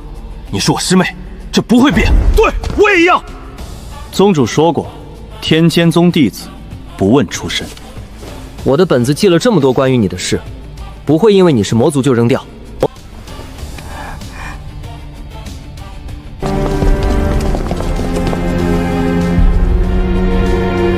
有我等在，谁也动不了他。承认了就好。魔族混入修仙界宗门有什么企图？是想窃取修仙界机密？那些屠宗的事是你干的，还是你背后的魔界干的？不论他是魔族还是人族，都是天宗宗弟子。谁想动他，先问过老夫的扫帚。无凭无据就想污蔑我宗弟子，谢千珏，欺负3岁小孩，你还要不要脸？我们天剑宗的小师妹，我们护。谁再说小师妹一句不好，我跟他拼命！你们青云宗当初不要小师妹，现在倒有脸来审判她？根据万仙盟公约，没有证据的情况下，不得随意指控。你们有证据证明小师妹操控了那些妖兽吗？第一，这事儿真不是俺干的。第二，俺确实是混沌灵根，那是因为俺太优秀了。总不能因为俺太优秀就说坏事都是俺干的吧？第三，虽然俺是魔族，但俺才3岁半，还没学过控制魔兽。魔族小孩6岁才开始学驯兽，这个恁们问问就知道。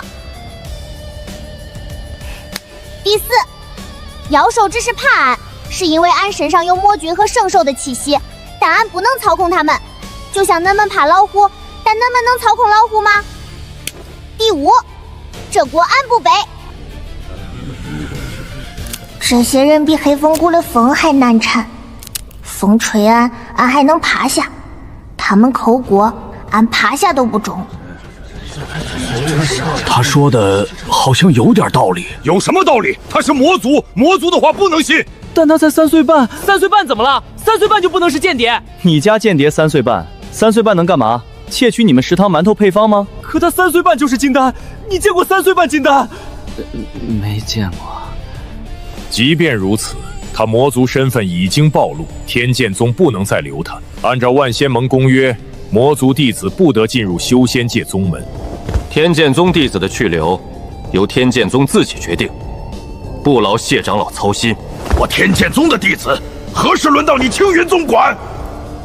天剑宗的事，天剑宗自己管。俺眼睛有点热，不是怕，是师兄们挡在俺前头的时候，心里怪暖。你们天剑宗如此护着他，果然和魔界有勾结。勾结？什么叫勾结？我天剑宗弟子从入门至今，没害过一个人，没伤过一个无辜。他帮你们青云宗的人劝退妖兽，救了你们的命。他是魔族，魔族就是魔族，正邪不两立。正邪不两立？那你们青云宗买魔界矿石的时候，怎么不说正邪不两立？你们用的幽冥玄铁剑，有一半是从魔界商区买的吧？一边骂魔界，一边买魔界东西，你们青云宗的脸呢？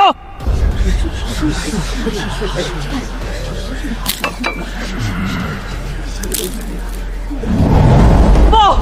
魔界少主来访。魔界少主，他来干什么？来踢馆的，来宣战的。诸位，一起去看看。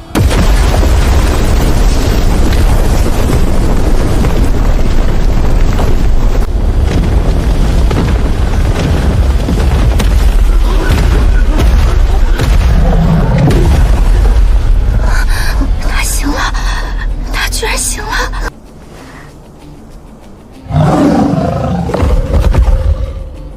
旺财和来福长得还怪像，就是尾巴差点露馅儿嘞。果然是圣兽，活在传说里的圣兽，怎么会在魔界？圣兽在魔界魔宫守了5000年大门，有什么好稀奇？他们脸色好像有点崩，像自己供在神台上的宝贝被别人拿去垫桌脚。今日事儿好多，好烦，怎么又是老衲主持？猪吃眼睛里头还带心里话嘞。魔界少主今日摆出这般阵仗，所谓何事？带这么多人擅闯万仙盟，难不成想撕毁条约，重启战端？看这阵仗，不像是来讲道理嘞，像是来把桌子掀了。带这么多人擅闯万仙盟，难不成想撕毁条约，重启战权？要说开战，魔界自然不惧。开战！上次赔款赔的还不够吗？上次你们连裤衩都赔了，还想打？开战再赔一次？如果这次赔魔界商贸区，我觉得可以打。上次仙魔大战，你们赢得很光彩。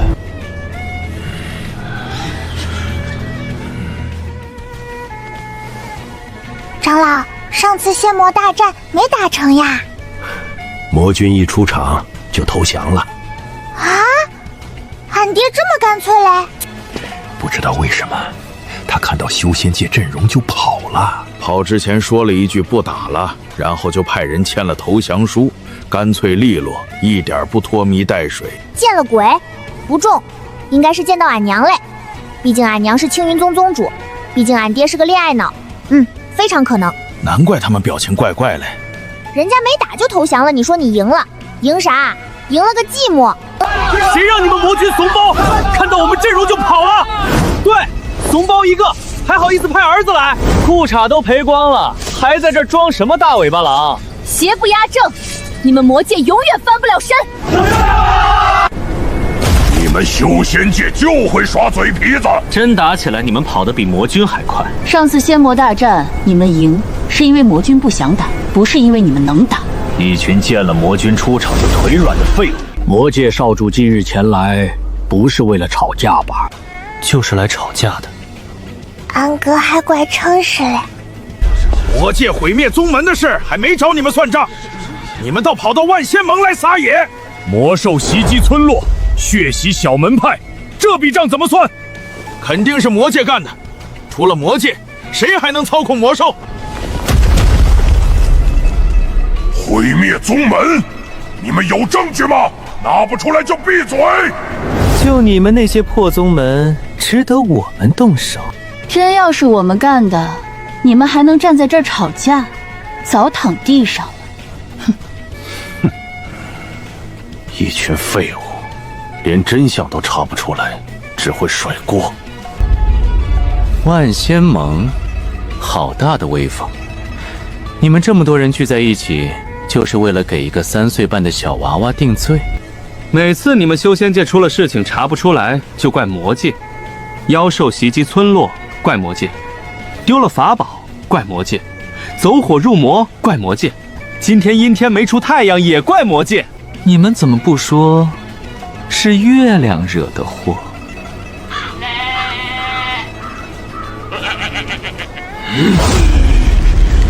不是魔界干的，那是谁干的？关我屁事！又不是袭击我魔界的村，你们不会自己查？还是说你们无能，根本查不了？也是，青云宗连混沌灵根都看不出来，确实无能。你什么你？你们青云宗连收弟子还要收报名费，什么修仙界第2大宗，穷疯了吧？一个雷灵根弟子就当宝，真正的宝却拒之门外。走老了还嘴硬。现在知道是混沌灵根了，又说是魔族，你们青云宗的嘴比魔界城墙还厚。混沌灵根又如何？不还是魔族？魔族怎么了？吃你家大米了？一个3岁半的小娃娃，要是真有能力屠宗，你们这帮人现在都躺在地上了，还能站在这儿跟我们吵架？站着都嫌占地方。魔界这几位嘴挺厉害，骂得比我痛快，句句精准。魔界怼怼天团，战斗力极强，建议列为语言攻击参考案例。安哥带来的人嘴都怪厉害嘞。魔界不替别人背锅，更不替你们的无能背锅。想定罪，拿证据；没有证据就闭嘴。俺以前以为俺哥只会赚钱装病找矿，现在知道嘞，他还会吵架，而且吵得怪重。你们玉灵宗现在知道他是魔族了，想撇干净？之前想挖墙角的时候，又是塞糖又是塞果子的，还给了克冤令，还开出少宗主继承人的条件。变脸比翻书还快。玉灵宗的绝学不是御兽，是变脸吧？我们不是那个意思。对，不是那个意思。那是什么意思？哼，不是那个意思，也没见你们站出来意思意思啊！平时去魔界淘魔兽，你们比哪个宗门都积极，那才叫真有意思。最有意思的是，他能跟妖兽沟通，这事就成他干的了。意思是能跟灵兽沟通就有嫌疑，那你们玉灵宗和灵气宗嫌疑最大。这话听着还怪有道理，俺都替玉灵宗结不上账嘞。我们不一样，我们是靠契约。你们更坏，灵气宗想用万灵精血祭阵，这也配叫正道人士？幸好我没找过灵气宗的道侣。你们神女宗的女修是不是只知道犯花痴？用脑子想一想，都知道3岁半干不了这种事。什么修为才能控制高阶妖兽和魔兽？一个金丹期能做到？你们神女宗的脑子都长在脸上是吧？我们相信扶贫小师妹，她不是那种人。总算有个有脑子的。谢谢。玄妙贤子这句谢谢接得怪有水平，要不说人家能当大师姐嘞。千万别说话，让他们吵。食神宗的，你们只会看戏吗？你们的脑子也是摆设吗？除了动嘴，不会动一动脑子？我们平时做闪失也很费脑子的。吃就知道吃。每次魔界开放日，你们哪次不是冲得比谁都快？真要说跟魔界勾结，你们食神宗嫌疑才是最大的。他这个表情像是在想俺招谁惹谁了。你们禅宗我都不想说，上次仙魔大战，你们念经念到一半，魔界都投降了，你们经还没念完。阿弥陀佛。俺哥今天不像是来讲理嘞，像是专门来挨家挨户清算旧账嘞。你们上官家族仗着出了一个雷灵根，尾巴翘到天上去了，结果呢，被一个3岁半一剑打下台，丢不丢人？你们欧阳家族上次仙魔大战跑得比谁都快，说好的正道栋梁呢？栋梁跑起来也带风是吧？你们慕容家那些所谓的天骄，一个原因都没有，最强的才金丹初期。本来有个好的，结果把人逼得离家出走，现在就剩下一群废物。还有谁想说话？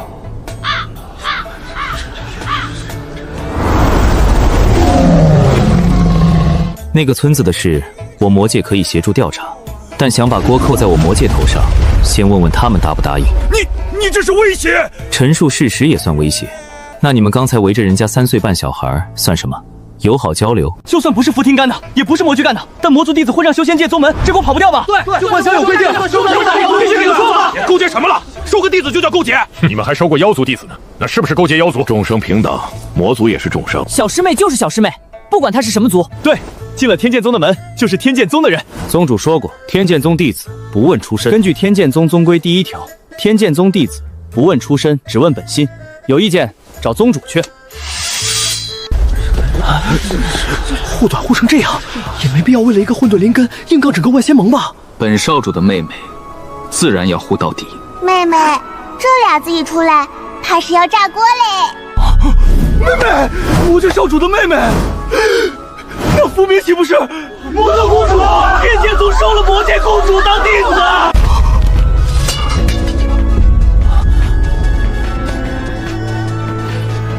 完嘞，俺这个身份像葫芦娃九爷爷，一个接一个往外炸，刚炸完魔族，又炸成公主嘞。对，公主，你爹是魔君！阿弥陀佛，难怪魔君亲自扛雷。俺爹是魔君，所以小师妹是魔界公主。我们捡回来的小师妹是公主，我们天天让她扎马步、跑山挥剑，让公主扎马步。我的本子记了一个公主的账。原来如此，大师兄这个原来如此，听着比别人说100句话还沉重。他8成把剑、矿石、魔界、安哥全串上了。那天剑宗岂不是发财了？公主哎，魔君女儿哎，难怪他们一个个用这么好的剑。等等，你们跑偏了，不应该说天剑宗背叛修仙界的事吗？对，天剑宗收魔族公主为弟子，这本身就是背叛。万仙盟有规定，修仙界宗门不得收魔族弟子。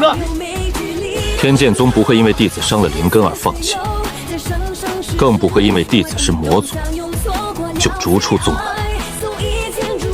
天剑宗的宗规不放弃自家每一个弟子。这个少主人不错，对我们宗规很了解。既然他是小潘儿他哥，那我们下次去魔界商贸区是不是能打折？长老不愧是长老，别人想正邪不两立，他想商贸区打折。魔界少主，你才是外人吧？修仙界不接受魔族弟子，这是我们修仙界的事，万仙盟自会审判。何时轮到魔界插手？你这么帮天剑宗，难道只是因为你妹妹在天剑宗，还是魔界和天剑宗有什么不可告人的勾当？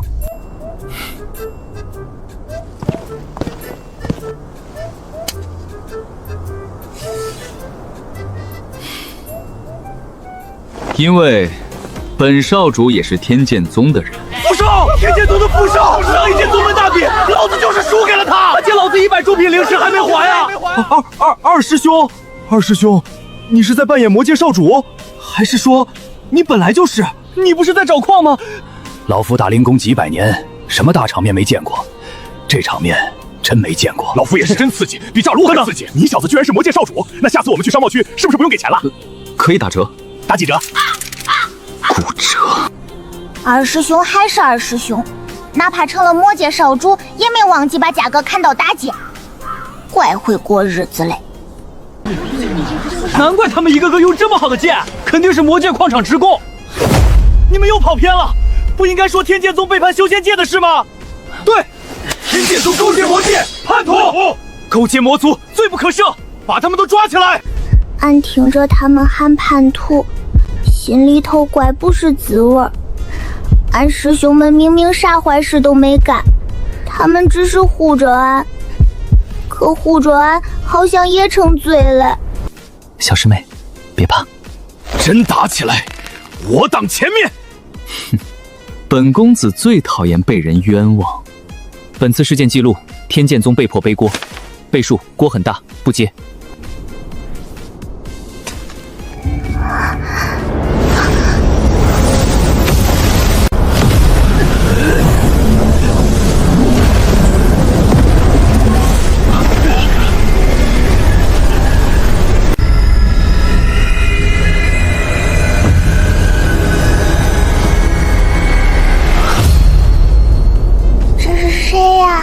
剑气怪吓人嘞！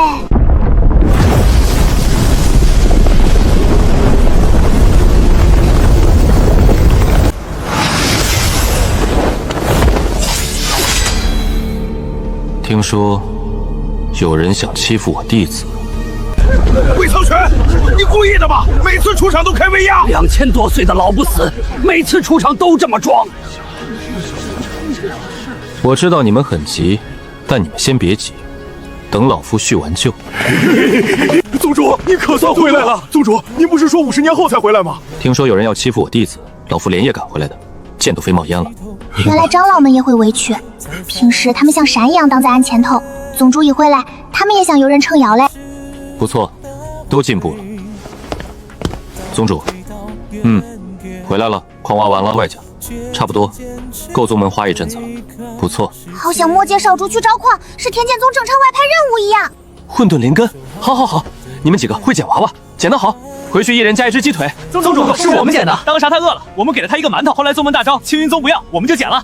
一个馒头换一个混沌灵根，值。俺当时也不是光为馒头来嘞，那是，后来还加了热糖。宗主，这是我妹妹，亲的，亲的。那你们一家子都挺能跑。你爹在干嘛？在魔界穿新裤衩。行吧。俺爹要是听见，估计又要说那是尊严的新裤衩。你们天剑宗有完没完？这里是万仙盟，不是你们天剑宗后山。正事不说，叙什么旧？你看你又急，弟子之争向来如此，急什么？魏宗主，你可知你这二弟子是魔界少主？知道。如何呢？又能怎？你收留魔界少主50年，到底想干什么？没想干什么呀，想捡个杂役弟子回去干活，结果捡了个魔界少主。谁知道他天赋那么高，就比京城差一点。修仙界同一届天骄，至少能排前3。咋了？你嫉妒了？可是万仙盟有公约，修仙界宗门不得收魔族弟子。那公约是谁定的？万仙盟。万仙盟是谁？各大宗门共同组成。那老夫也在万仙盟，怎么不记得有这条？老夫云游50年，没签过这个规定。没签过的纸，就是厕所里的屎。宗主这个话怪糙，但怪有劲儿。魏宗主，当年我们给你发过传讯，是你自己不回，不回传讯判几年。魏苍玄，就算你没签，天剑宗作为5大宗之一，也必须遵守万仙盟决定。那你们把天剑宗从5大宗里除名了，除名了，老夫就不用遵守了，多简单的事儿。三师兄，宗主好像很会吵架。宗主不是会吵架，是他强。中，俺懂嘞，实力就是最大声的道理。魏宗主，魔族弟子留在修仙界确实有点不合适。哪里不合适？身份敏感，容易引起误会，与魔界勾结的误会。什么误会？符彦这小子在老夫这儿待了50年，魔界打过来了吗？这小娃娃待了半年，魔界打过来了吗？倒是你们，天天嚷嚷着魔界要打过来了，魔界打过来了吗？人家魔界过自己的小日子，打你们干嘛？听说现在魔界搞商贸，你们把公主和少主赶回去，那以后不去商贸区逛了？你看，食神宗的就不想赶。老夫什么都没说，但你也没反对。宗主一回来，天剑宗好像就有屋顶了，再大的风也吹不塌了。老夫说句不好听的，你们这么着急赶人，不就是嫉妒我宗弟子优秀吗？谁嫉妒了？你不嫉妒，那你刚才为什么跳出来骂？你跳那么高，不累吗？别以为老夫不知道，你们就是嫉妒老夫宗弟子清一色单灵根，现在还有混沌灵根，嫉妒坏了吧？三师兄，宗主咋这么会戳人心窝子嘞？因为他说的是实话。宗主话术记录，先定性为嫉妒，再让对方无法反驳，效果极佳。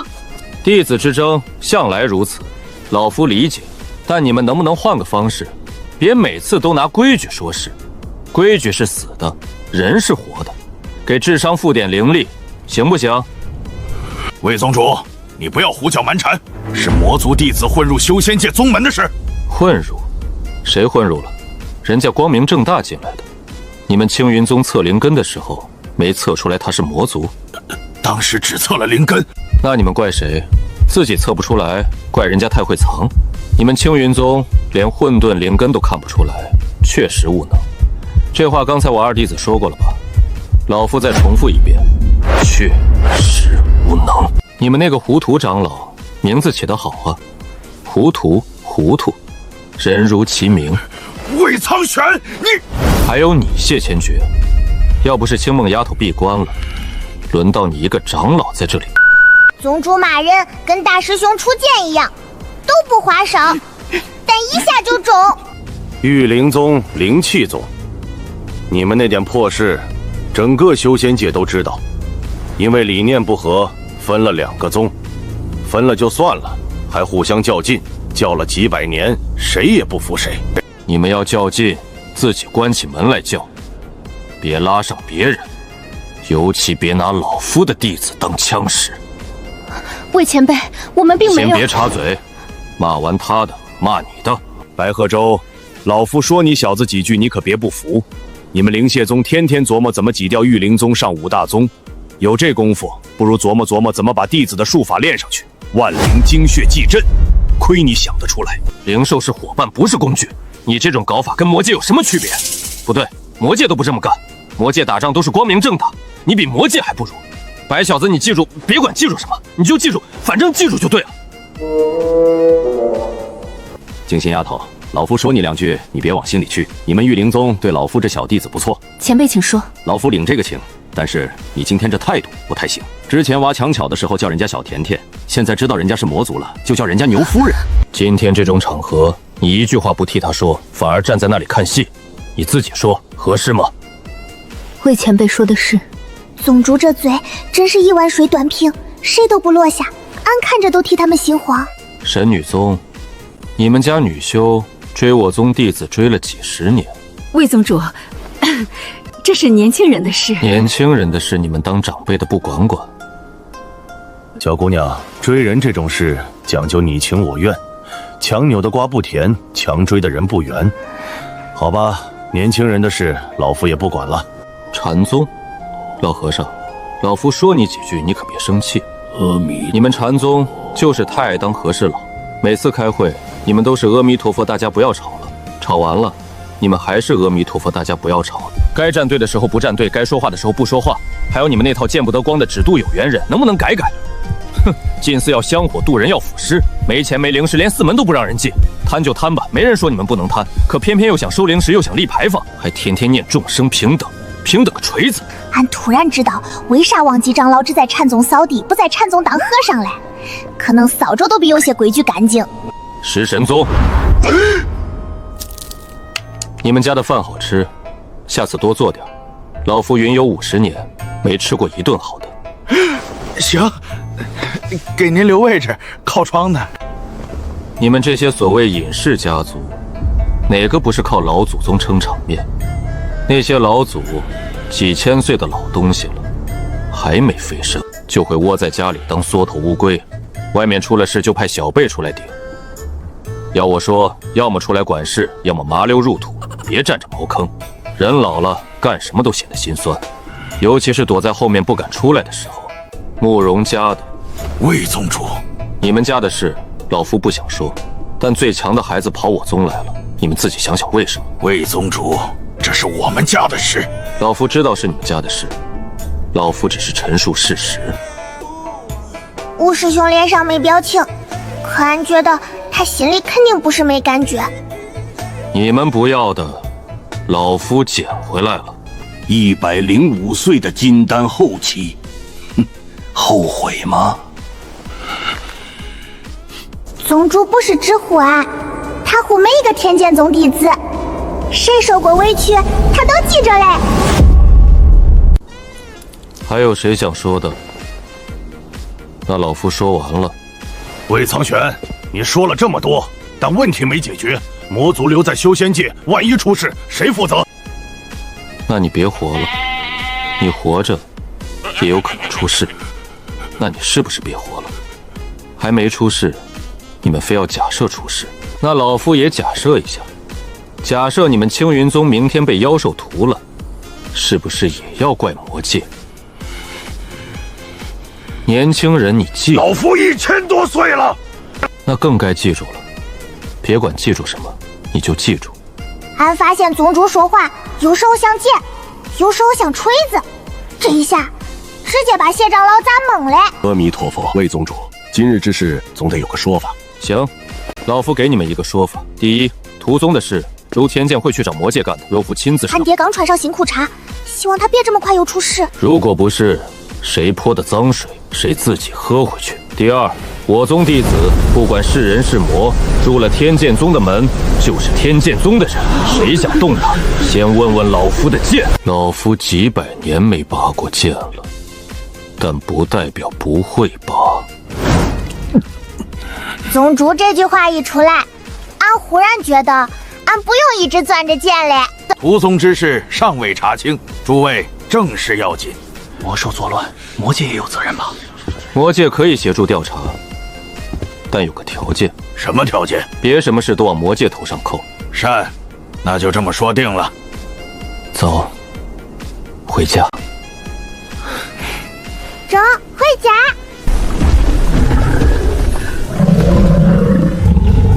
他那眼神儿大概是说丫头，下次打架叫我回去看好门，别让陌生人进魔宫。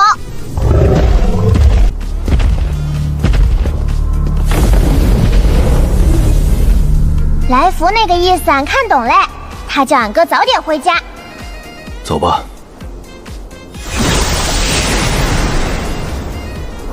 二师兄飞得怪嚣张，不过人家袁英奇又是魔界少主，嚣张一点也正常。我们以后应该叫他福燕还是傅少？二师兄还是少主？所以我们的剑不是魔君送的，是他送的吧？魔界少主送的每把剑刚好对应我们各自属性，是因为少主就是二师兄，二师兄熟悉我们，所以魔君送剑等于二师兄送剑等于自己人送剑。我们的剑是自己人给的，不欠外人。六师兄这个逻辑，情气中带着严谨，严谨中带着不要脸，但俺也觉得怪有道理。二师弟，谢谢。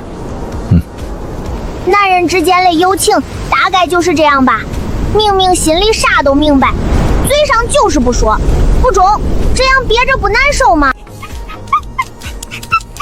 小杨，能看门辛苦嘞。长这么大了，这是咱们宗？是的。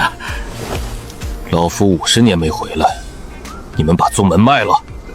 宗主，我们没有卖，是福燕给的矿石。挖矿这么赚钱？还行。这叫穷宗翻身，卸下自家人。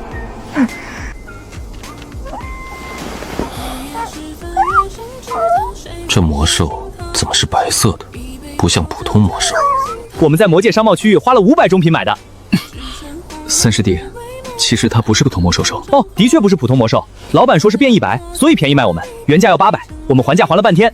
也不是变异的啊，它是旺财和来福的后代。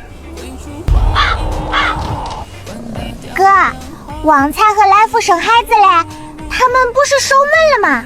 当差时间还能思想收手？上次来福离家出走3个月，就是去生孩子，回来的时候叼回来的。哦，旺财和来福小时候原来长这样呀，那他以后是不是能像他爹娘一样，长得跟半个山头嫩大？石狮子那么大，一口锅炖不下。难怪老夫在玉灵宗训了那么多魔兽，总觉得他不一样，说不上来，就是不一样。难怪他那么的时候，他知道离远点，不像别的魔兽往炉子上扑。阿弥陀佛。有没有可能他不是有佛性，他就是困嘞？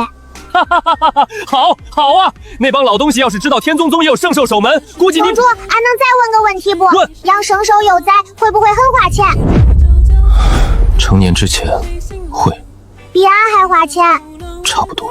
所以，咱们宗现在有2个吞金兽，3个。宗主，你也很能吃，你一顿能吃20个馒头，比小泉多整整10个。六师兄，形象代言兽是啥？以后宗门卖东西时，让他站门口。他长得白，站门口怪显眼。这是议事大殿，能容多少人？对，1000人。以前7个人蹲石头。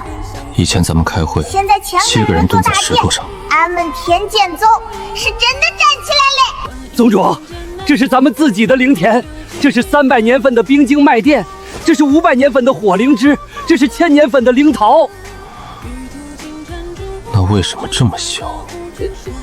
因为刚种半个月，所以300年费的苗刚种了半个月。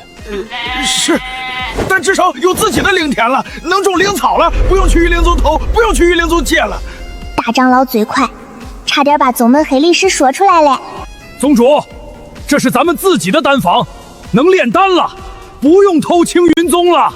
二长老比大长老坦荡，偷就偷，说得怪光明正大。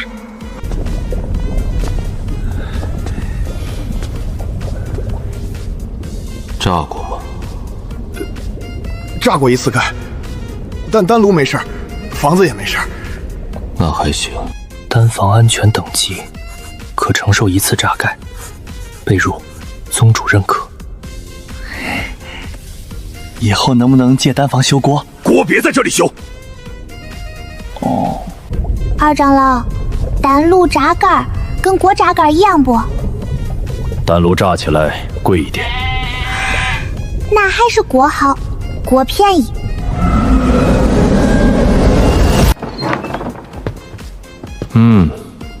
藏书不少。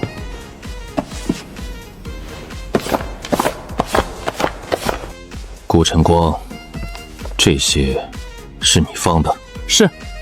宗门藏书阁放这些？藏书阁不能没有书，但宗门只有剑谱，放不满2层楼，所以弟子自掏腰包补充了课外遗物。三师兄，恁当然干啥？小孩子不能乱看。那6师兄咋能买？下次买的话，帮老夫带2本。宗主喜欢什么类型？修仙界的也行，魔界的也行，凡界的也行，最好是有情人终成眷属的，不能虐，老夫看不得虐的。弟子记下了。宗主看着像能一剑劈山，没想到看画本还怕虐。俺们天剑宗的人咋都怪有反差哩？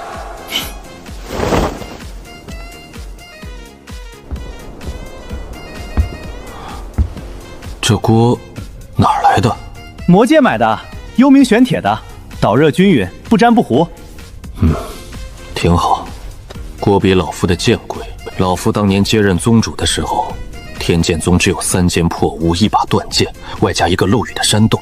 现在有门了，有大殿了，有后山灵田了，有丹房了，有食堂了，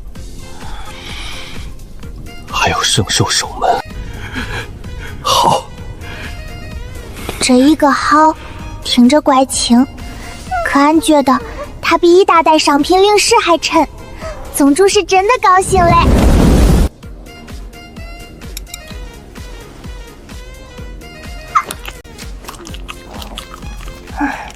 恁这吃法怪像俺，不中，咱俩以后都得省着点儿。今天人终于齐了，天剑宗建宗以来第一次，所有人坐在一起吃饭。老夫云游50年，回来发现宗门变了，变好了，变大了，也变有钱了。但有一件事没变，人还是这么少。没关系，捡回来的都是宝贝。俺以前总觉得自己是被爹送出来打秋风嘞，现在好像不是了，俺是被捡回家嘞。宗主，敬你。敬天剑宗。敬天剑宗。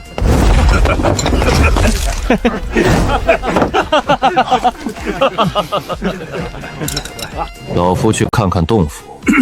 宗主，您回来的突然，灵鸟还没牵出去，而且他们最近在孵蛋，现在赶不太人道。那老夫睡哪儿？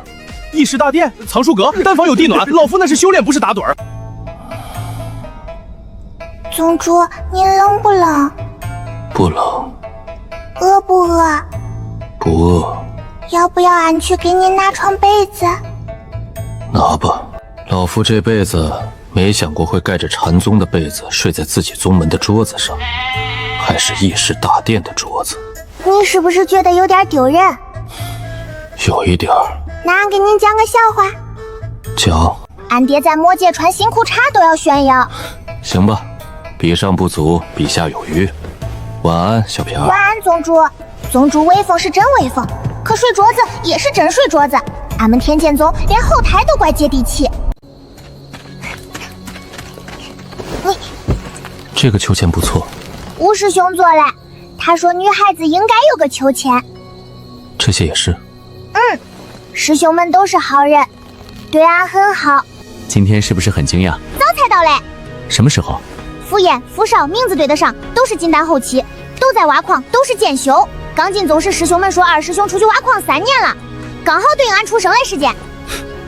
不愧是我妹妹。你之前说等魔界建设基本落实，就来试修仙界配案，直接不装嘞？不装了，反正宗主早就知道我是魔族，他捡我的第一天就看出来了。他说他捡弟子从不看身份，让我安心留这个人真怪有意思，嘴毒爱装睡桌子，可他捡人是真的不问出身。哥，你是因为俺才回魔界的吧？差不多，也因为魔界太穷了，爹不会管理，不会搞建设，不回去帮他的话，魔宫都要被他卖了，怕你连糊糊都吃不上。哥，谢谢你。那你以后不回魔界嘞？偶尔要回。是得回，不然爹那个文盲连裤衩都卖不明白，娘还要闭关多久？应该快了，他很厉害，一定会晋升成功。哥，娘为什么不要爹，也不要俺？故事要从很久以前说起。娘是修仙界有名的天骄，500岁的化神期，修仙界最年轻的化神期，嫉恶如仇，眼里揉不得沙子。爹是魔界魔君，修为高，比历史上任何一任魔君都高。但人傻，出门不带脑子，全靠蛮秘。这个俺信，俺爹那个人确实一看就怪好糊弄。据说他当年继位的时候，魔界老贵族们集体松了口气。为啥？太好了，是个傻子，好糊弄。唉，老贵族眼光还挺准嘞。俺爹要是听见，估计会说他那叫大智若愚。可俺觉得他就是若愚。爹当时在追一个逃进秘境的魔界叛徒，追了3天3夜，饿得头晕眼花，蹲在树下啃灵草。娘正好路过，看见一个黑衣男人蹲在树下啃树皮，以为是个落魄散修。道友有吃的吗？爹跟娘第一句话就是要吃嘞。怪不得俺打秋风这事这么熟练，原来是祖传嘞。娘看他可怜，给了他一个馒头，然后他缠上娘了，因为他觉得娘像有钱人，肯定还有不少吃的。爹那时候就这个出息。那时候他就这个出息。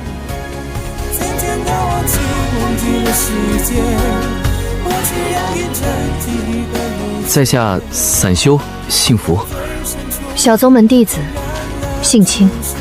那时候他们都用了化名，爹自称散修，娘自称小宗门弟子。爹那时候就不说实话。爹不敢，他是魔君，修仙界和魔界是死对头，他要说自己是魔君，娘当场就得拔剑砍他。那娘嘞？娘也不敢，他是青云宗弟子，还是宗主看中的接班人。他要说自己是青云宗的人，爹也得跑。所以他俩互相骗？互相骗，但感情是真的。他们一起打妖兽，一起采灵药，一起逃命。打着打着就有了感情，逃着逃着就在一起了。后来秘境出了意外，他们被困了很久。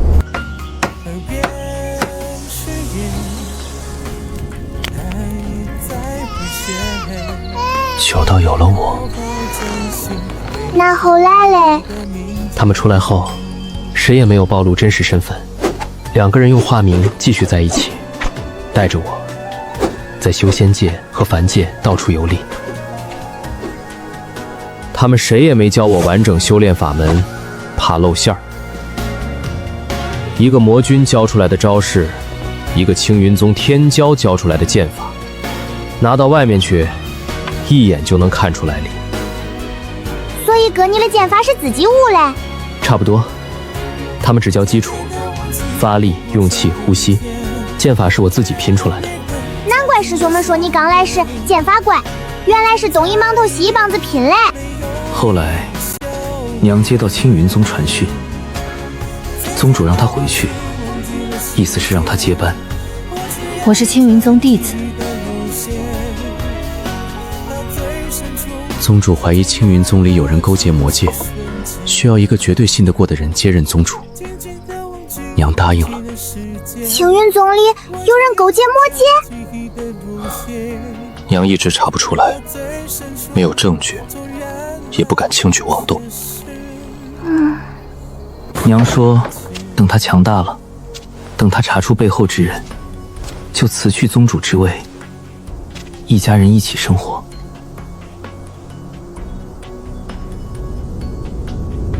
爹答应了。爹心虚？当然心虚。他要是坦白自己是魔君，娘当场就能把他打成猪头。一个魔君，一个青云宗未来宗主，比猫和老鼠成亲还离谱。直到58年前，有人找到了凡界要杀我，但爹不在。不知道爹是没收到消息，还是赶不回来。反正他不在，我一路逃，想去找娘。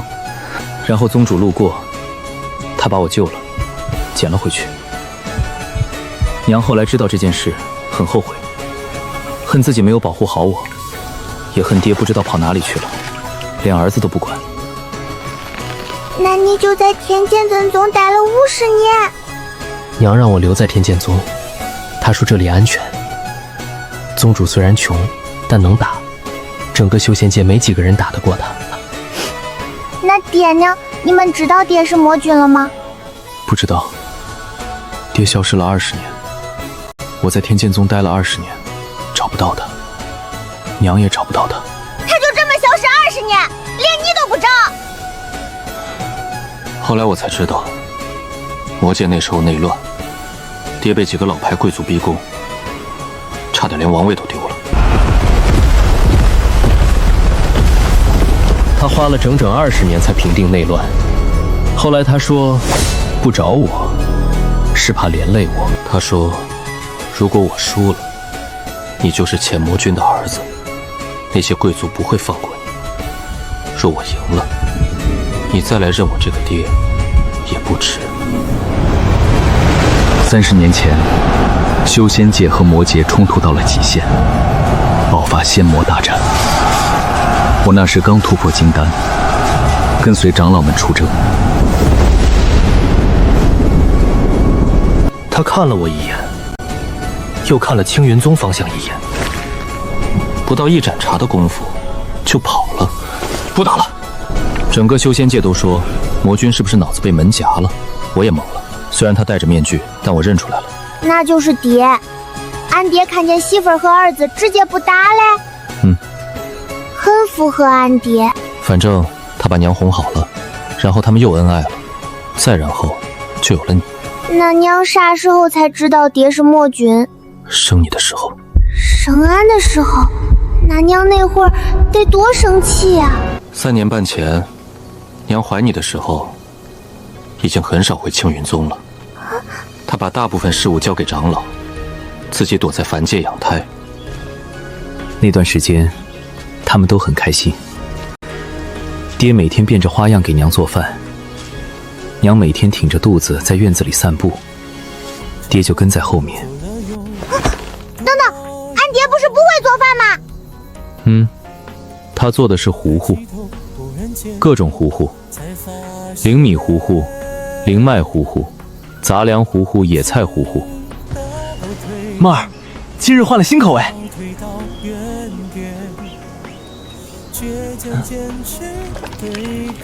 俺想象了一下，不中，怪不忍知县嘞。后来呢？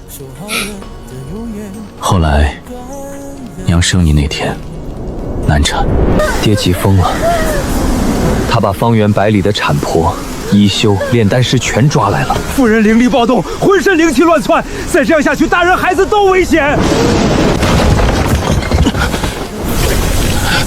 爹为了救娘，动用了魔君的力量，用魔君压下了暴动的灵气。梦儿，我是魔君。娘啥反应？沉默了很久。这些年，你说的每句话都是骗我的吗？只有身份是假的，其他的都是真的。我要回青云宗。什么时候回来？现在孩子回魔界。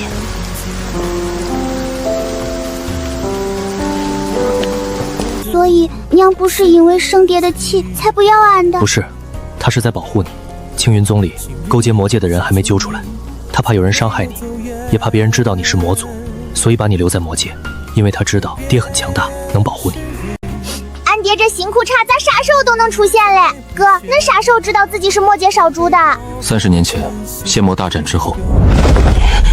生气吗？生气，但你是我爹，这点改不了。谢谢恁帮爹，谢谢恁回魔界，谢谢恁来修仙界找俺，谢谢恁做俺哥。早点睡，明天还有很多事。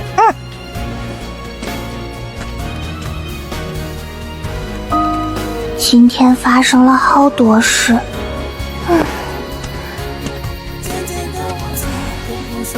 睡吧，明天还有好多事嘞。不想嘞，明天再想。反正俺现在有哥哥，有师兄，好像也没那么怕了。咋嘞？天塌嘞？天没塌，小姑娘出门要美美的。三师兄，俺们扎一样的辫子。对。为啥呀？这叫排面。哦，排面中。早点回来吃饭，今晚给你做红烧肉。真的？真的。那俺一定早点回来。有仇的记下来，回来师兄给你报仇。记仇也要规范。中，俺会好好记。俺一切谢谢大师兄。不怕。中，俺不怕。俺以前觉得俺是带着一整个天宗宗出门，俺身上都是家里人给俺称累底气。俺哥现在这个脸色，怪像看见自家白菜被别人浇水，又高兴又觉得水壶不是他嘞。二师兄，你脸便秘干啥呢？想吃馒头，食堂还有，自己去拿。3师弟、4师弟，你们变了。哪里变了？你们现在都不关心我了。堂堂魔界少主跟3岁半的小师妹吃什么醋？就是哥，恁都108岁嘞。你们知道吗？我30年前才知道自己是魔界少主，3年半前才回魔界。老实说，魔界比咱们宗还穷。我不仅要每天挖矿搬砖搞建设，还要帮我爹管理魔界大小事事，每天睡眠不到2个时辰，就这样还得抽空练剑，就怕剑术退步拖宗门后腿。行了，吃吧，多吃点，看你瘦的。神女宗女修送的，没用过，给你。谢谢5师弟。堂堂魔界少主，过得比我还苦，有被安慰到。哥，辛苦嘞。都杵在这儿演生离死别呢，去开会，又不是去跳出仙台送死殉道，一大早搞那么伤感给谁看？哼，赶紧的，搞快点。哥，馒头甜不甜？还行。4师兄整理馒头，怪顶饿。昨天去玩仙梦是被神，今天再去，俺带着辫子、馒头、记仇本和糖，不中，气势都不一样嘞。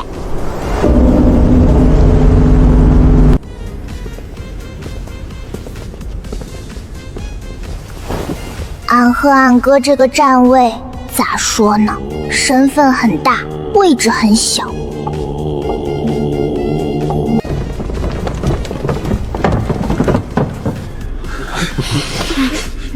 今天这事儿不像昨天吵架，是真的死人嘞，好多死人。经过1个晚上的调查，我们发现了新的线索。除了被妖兽和魔兽咬死的伤口之外，还有被法器所伤的痕迹。不是单纯受袭，是有人操控妖兽和魔兽，配合法器攻击。这是碧落宗大长老元婴期一招毙命，碧落宗2长老元婴期同上。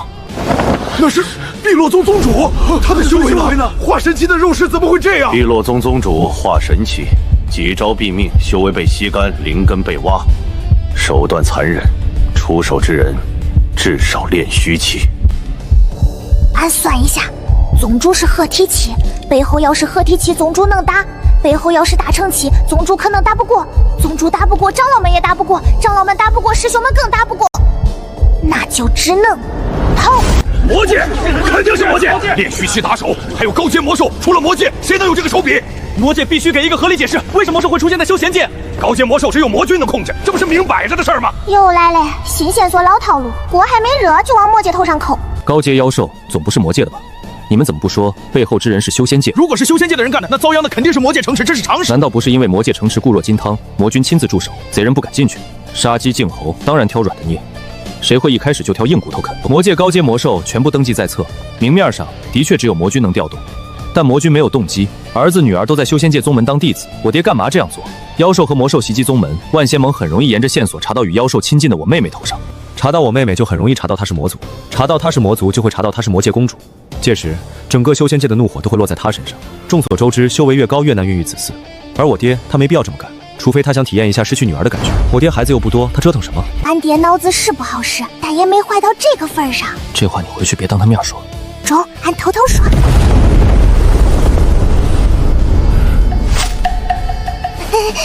又赖谁了？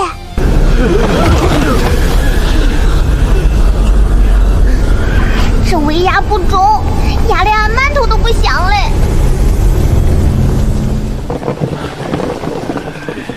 啊，是乌龟王来了。宗主这嘴真是开口就见血，俺还没看清人，他已经把人名字起好了。魏小子还活着呢，还是这么讨人嫌。你们这些老东西倒是没变，几千年了也还活着呢。咱修仙界的医疗条件确实不错啊。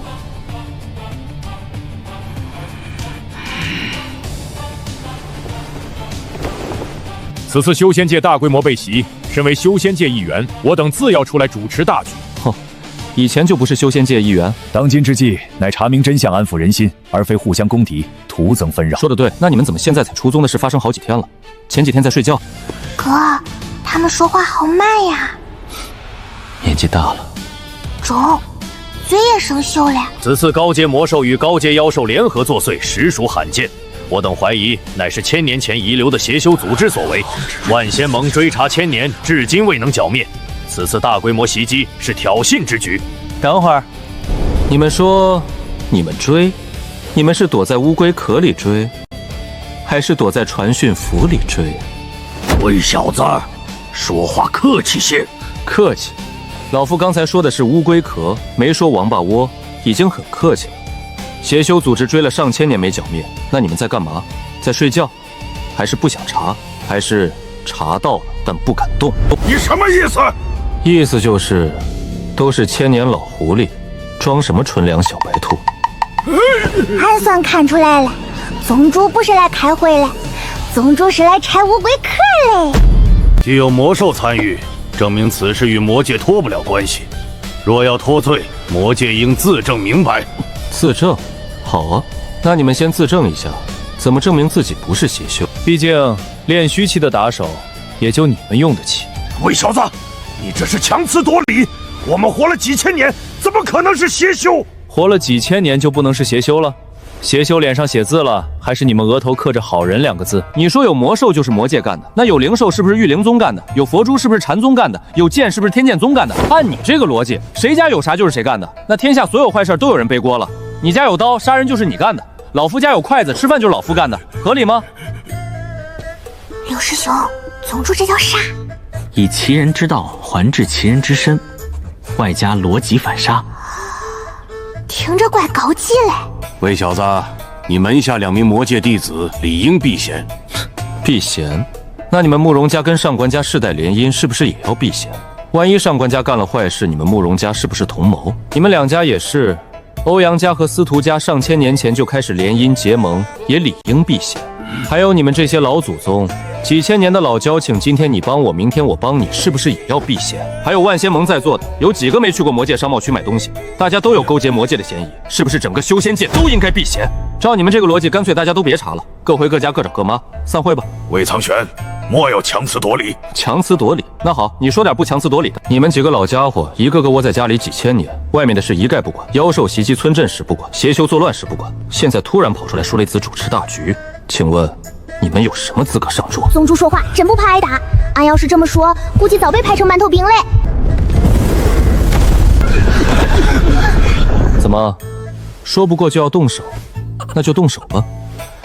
传出去说你们一群几千岁的老家伙欺负一个2000岁的年轻人，看你们要不要脸。我什么我？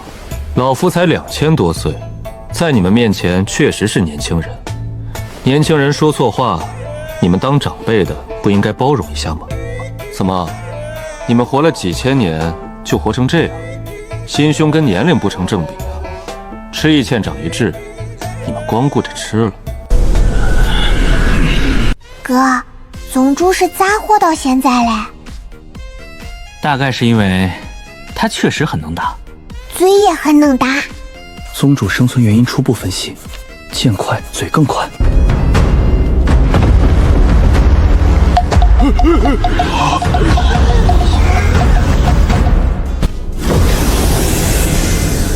宗主年轻时是修仙界第1天骄，这么厉害，而且打不过还能跑，据说宗主跑起来，连大成期都追不上。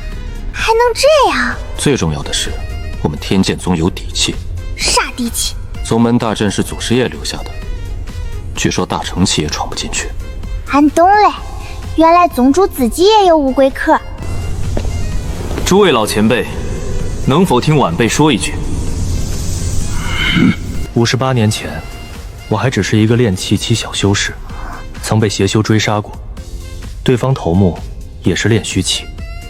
我一路从凡界逃到修仙界，才碰巧被宗主捡回去。我怀疑，追杀我的组织和屠宗的是同一伙人。炼虚期杀炼气期，不过弹指之间。你是怎么跑掉的？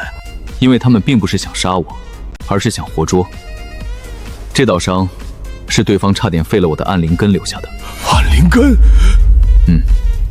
对方比我自己更清楚，我是魔族，也清楚我爹是魔君。这么说，魔界也出了叛徒，还和修仙界的叛徒联合了。若真如此，那这邪修组织藏得够深。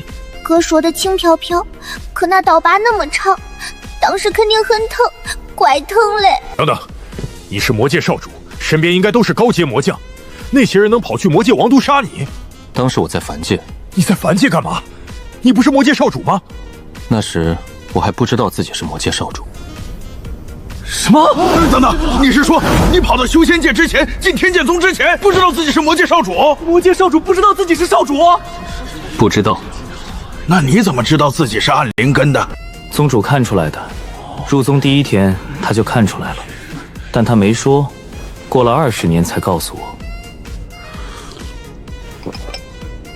没错，福彦58岁入宗，在天剑宗待了20年，还不知道自己是魔君的孩子。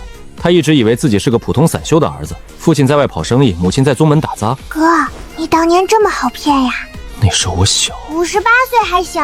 标准的修仙界留守儿童剧本。直到30年前仙魔大战，他跟随天剑宗出征，看见魔君顶着个面具出场，才认出来那是他爹。3文钱的面具是他在凡界地摊上花3文钱买的，是他38爹生日那年。这事儿怪丢人，但也怪像俺爹能干出来的事儿。所以你是在凡界和天剑宗长大的？你爹为什么要瞒着你身份？怕你骄傲？我知道了，肯定是为了瞒你妈，对不对？哦，这就说得通了，肯定是魔君在外面骗的女人生的孩子。如果骗的是魔界的人，那无需隐藏身份。这样看来，魔君骗的一定是我们修仙界的女修，而且肯定来头不小，不然不用这么藏着掖着。这些大佬刚才还要查案，现在一个个向茶馆里听书嘞。俺寻思着要不要给他们颁点瓜子儿。无可奉告。有些事说出来就是另一回事嘞。他们猜到了，也只能装没猜到。行了行了，你们是来查案的，还是来听书的？要不要再给你们备点瓜子、花生？眼下当务急有2件事，其一，查清楚屠宗凶手；其二，防止再发生类似袭击。我现在回魔界去查。高阶魔兽明面上确实只有我爹才能调动，但魔界一些老牌贵族是允许圈养中阶魔兽的。如果他们的魔兽进阶成了高阶，没有报备，或者他们和修仙界的人勾结，这些都要回魔界去查。善，魔界少主请便，有消息随时通报。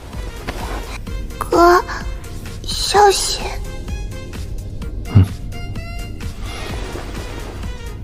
知道了。二师兄，活着回来，别逞强。需要帮忙就传讯，别一个人扛。二师兄回魔界调查，风险等级高，被入必须定期报平安。小心。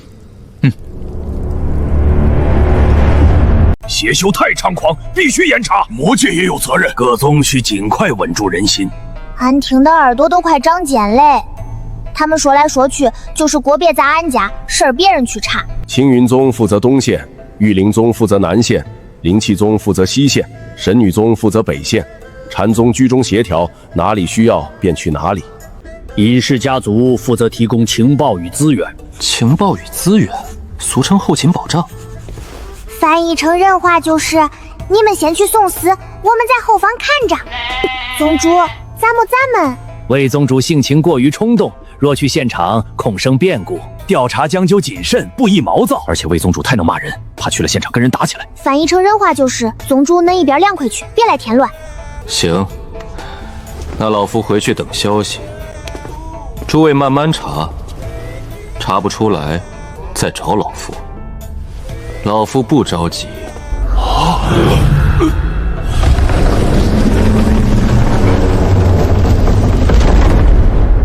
宗主，他们为啥不让您查呀？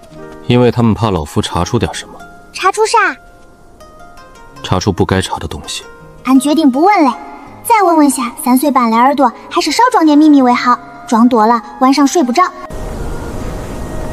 宗主，您今天骂那些老祖，不怕他们记仇吗？老夫仇家可太多了，不在乎多几个，1000个和1001个有什么区别？你有1000个仇家？大概吧，后来更多了，数不清了，懒得数了。反正每天都有新人加入，像赶集一样。那您不是天天被追杀？是的，以前一天被追杀800遍。800遍，那么多？有时候一天来好几波人，上午一波，下午一波，晚上一波，半夜还有一波夜值的。那些年修仙界的追杀令，一半都是冲着老夫来的，一路半是冲别人去的。但追着追着，也拐到老夫这儿来了，不知道为什么。一天被追杀800遍，早上出门被看，中午吃饭被看，晚上睡觉被看，半夜起夜还得先看看窗外有没有人举刀。宗主还能活蹦乱跳到现在，这还是人吗？这是蟑螂吧？踩都踩不死那种。那您被追杀的时候后悔骂人吗？不后悔，反正都要被打被追杀，还不如先骂痛快。你想啊，挨打是一定的，但骂人是免费的，免费的东西不享受，那不是傻吗？这个逻辑好像有点道理，又好像哪里不对。俺3岁半的脑子暂时转不过来。小皮儿，记住啊，中。脏话要说出来，嘴巴才舒服，咽下去心就脏。记住嘞。所以宗主，您今天骂他们是为了心不脏？对，为了心不脏。老夫这颗心干干净净的，可不能为了几个老东西弄脏了。俺默默记下来。宗主哲学记录：骂人可输气，变化会脏心。备注：理论有待见证。我觉得挺有道理，憋着确实难受。难怪宗主活得久，少学一点。中，大师兄，俺选择性学。今天怕不怕？怕啥？怕那些老东西，怕邪修，怕幕后黑手，怕以后的路不好走，怕的东西多了去了。你一个3岁半小孩，怕也正常。不怕。为什么？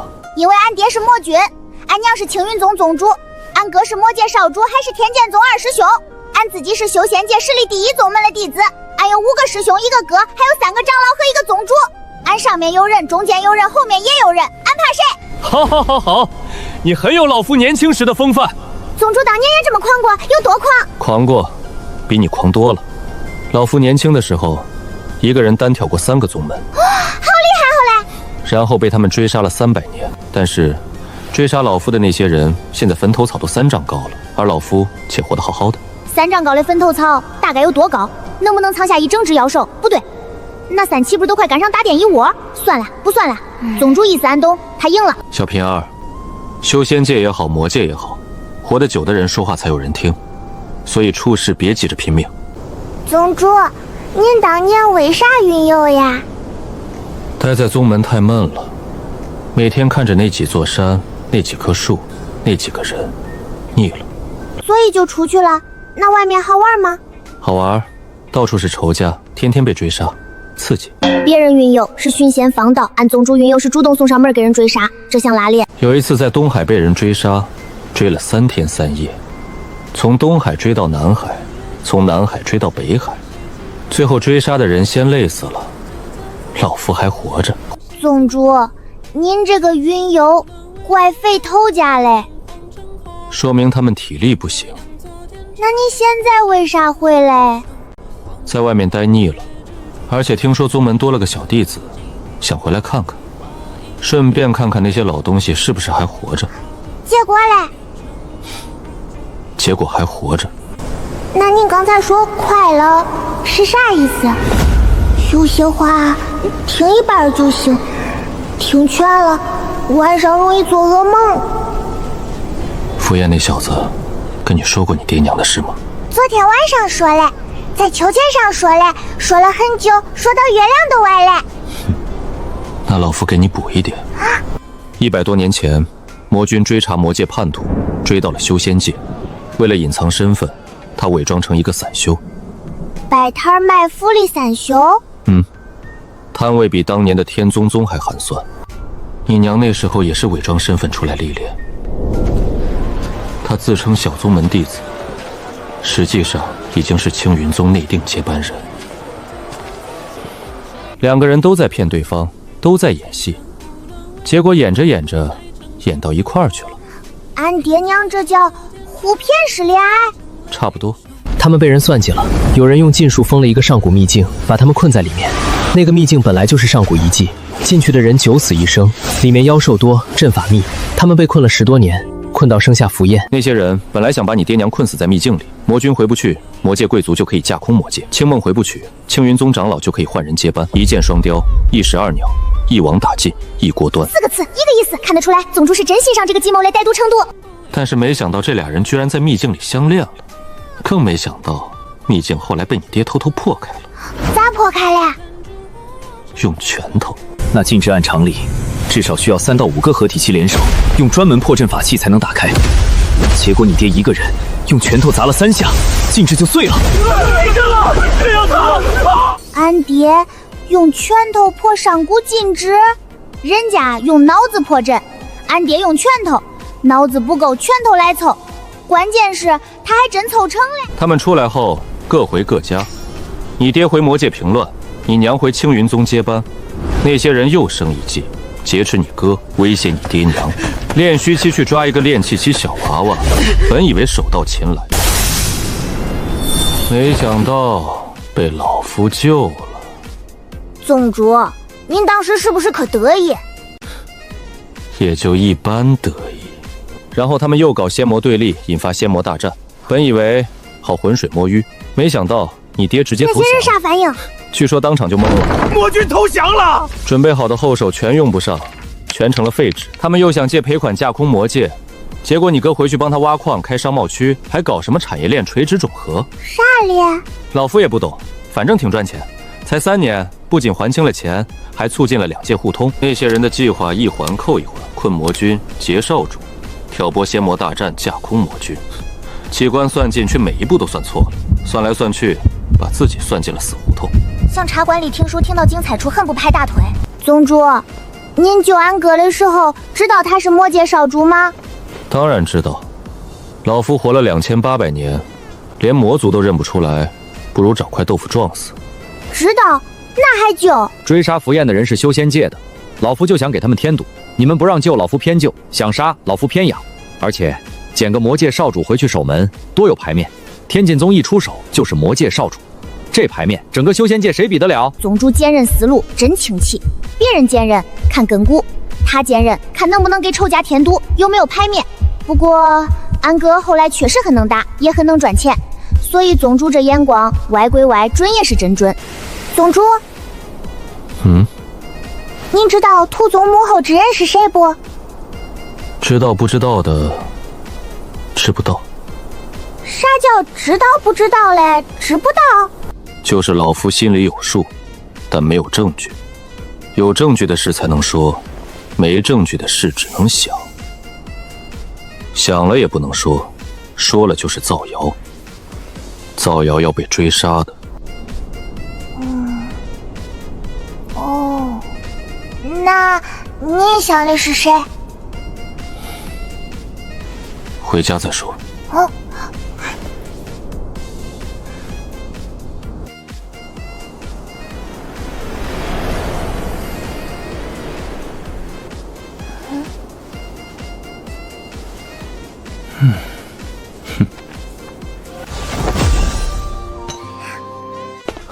小师妹，没事吧？没事儿。锅里还热着红烧肉，炖了2个时辰。不是俺想叫你，是红烧肉叫俺叫你。听说那些老祖出关了，有没有为难你？有没有说你坏话？有没有人瞪你？有没有人偷偷放屁赖你头上？没有。宗主在，谁敢为难俺？二师兄呢？回魔界调查嘞。小泉儿，先去吃饭。温之雅、景元，你们跟老夫来大殿。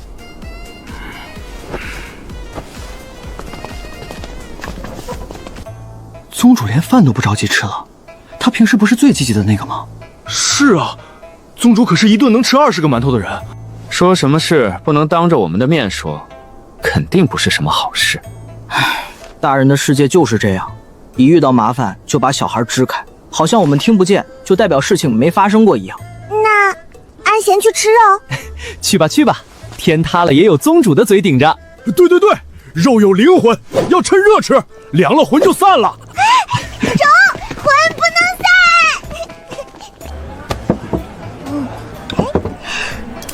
先吃。四师兄，这肉中，怪中。小师妹，快说快说，殿上什么情况？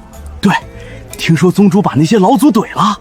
听说魔界少主不，二师兄今天都插不上话。你们仔细看吧。小师妹，你写的这些字，我一个都不认识。那是字吗？这个歪歪扭扭的是什么？哦，那是宗主。这个呢？这个呢？那是马人。这个圈圈呢？那是老祖。俺不会写，就画了个乌龟壳。算了，你直接说吧，念出来比才省时间。俺觉得俺记得挺清楚嘞，就是他们文化水平高，看不懂俺的简化符号。有人想挑拨仙魔两界，还勾结了魔界的老牌贵族，还追杀过二师兄，还是练虚期的打手。太过分了！练气期啊，那是修仙界食物链最底层，比路边小草还脆弱，他们这都不放过。这些事如果连起来看，有人在下一盘大棋，下了100多年，比宗主的年龄零头还长。他们想把仙魔两界的水搅混了才好摸鱼。小师妹，你才3岁半，这些弯弯绕从哪儿学的？话本里都是这么写嘞，搞事情不都是先把水搞混吗？哪个话本？咱家剑宗团宠小师妹第9章第3节。小师妹，那个神秘女修士，当然是俺娘啦。你娘是秦梦呀。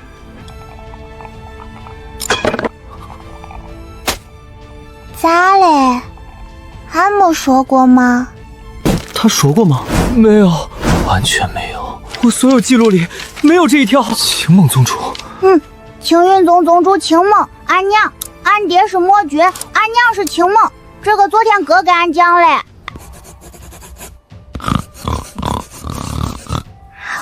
恁们不吃吗？青云宗宗主青梦，上一届第一天骄青梦，500多岁化神大圆满的青梦。就是他，俺娘。难怪仙魔大战，魔君投降时看青梦宗主的眼神就不对劲儿。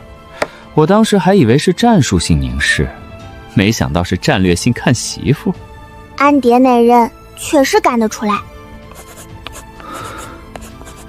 六师兄，啥叫基因？就是爹妈都厉害，所以你也厉害。哦，那俺确实有点占便宜嘞。俺以前以为自己只是吃的多，现在发现俺可能是爹娘配置太高。这事有多少人知道？没多少人，但那些老家伙应该知道，毕竟宗主都知道嘞。可是3个长老就不知道啊。也就是说，谁知道青梦宗主是二师兄和小师妹的娘，谁就最有可能是当年布局的人。这个推理没毛病，但宗主怎么知道的？宗主说他活了2800年，没啥是他不知道嘞。也对，一个每天被追杀800遍都没死的老头，知道点别人不知道的秘密，很合理。不合理的是，他居然还活着。宗主这次回来，那几个老祖也出关了，时间上是不是太巧了？对对对，宗主前脚到，他们后脚到，像约好的一样。宗主肯定知道什么，而且那几个老祖也知道宗主知道什么，所以宗主一回来，他们就出来了。但他们不说，宗主也不说，这就是成年人的世界。心里什么都明白，嘴上什么都不说。也可能是宗主懒得跟他们说，毕竟跟傻子说话说多了自己也会变傻。老祖们活了几千年，傻的比较有经验。小师妹，你的嘴越来越像宗主了。这是夸吗？你猜？俺觉得应该是夸，毕竟宗主能活2800年，嘴肯定也有功劳。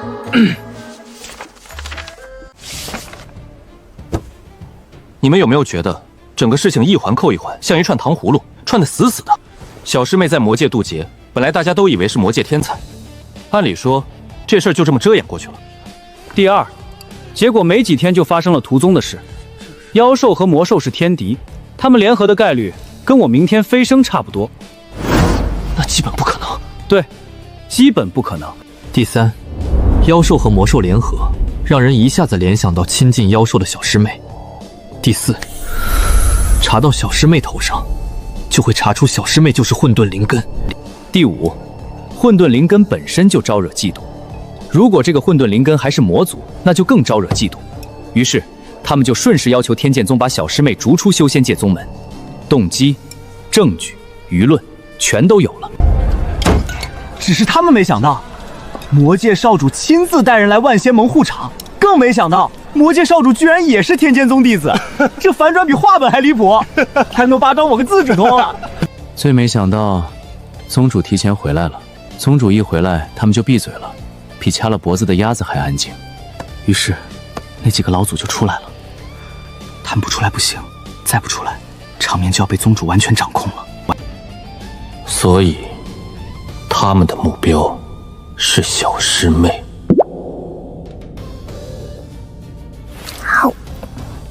为什么是俺？因为你是混沌灵妹。混沌灵根咋了？混沌灵根意味着你能吸收天地间所有灵气，你是这个时代唯一的混沌灵根，所以你也是这个时代最大的气运者。就是运气最好那个人。妖兽见了你绕道走，秘境里的灵药都主动拔须须给你。你连渡劫都比别人多一道，还是修复效果的那道。魔界送矿石，玉灵宗给刻亏令，照有钱买你的破烂。天剑宗从一个吃馒头的宗门，变成了吃肉、有剑、有大殿的宗门。妖兽怕俺，灵药给俺须须，雷劫还帮俺修复，玉灵宗给俺糖，魔界给俺矿，好像俺运气真还中。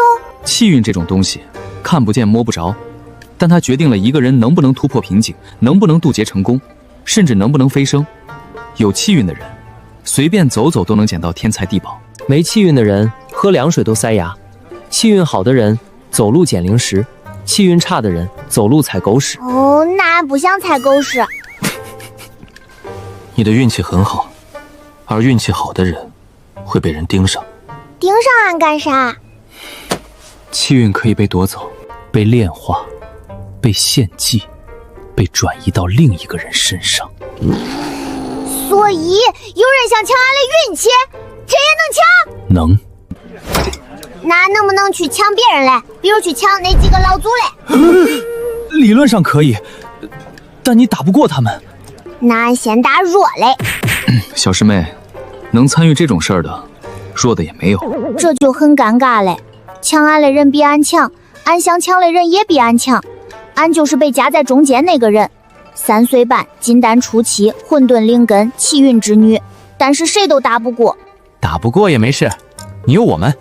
对，谁敢抢你，先问问我的剑，还有我的符，虽然还没学会，以及我的本子，我会把仇记得非常清楚。那俺先吃饱，吃饱了才有力气不被抢。对，这话有道理。先吃肉，天塌了也得吃肉。应对气运被夺风险初步方案：第一，保护小师妹；第二，让小师妹吃饱；第三，查清幕后之人；第四，有仇必记。那帮老家伙突然出关，肯定不是单纯为了主持大局吧？重孙子没了都不出来，这次一个个跑得比谁都快，比赶集还积极。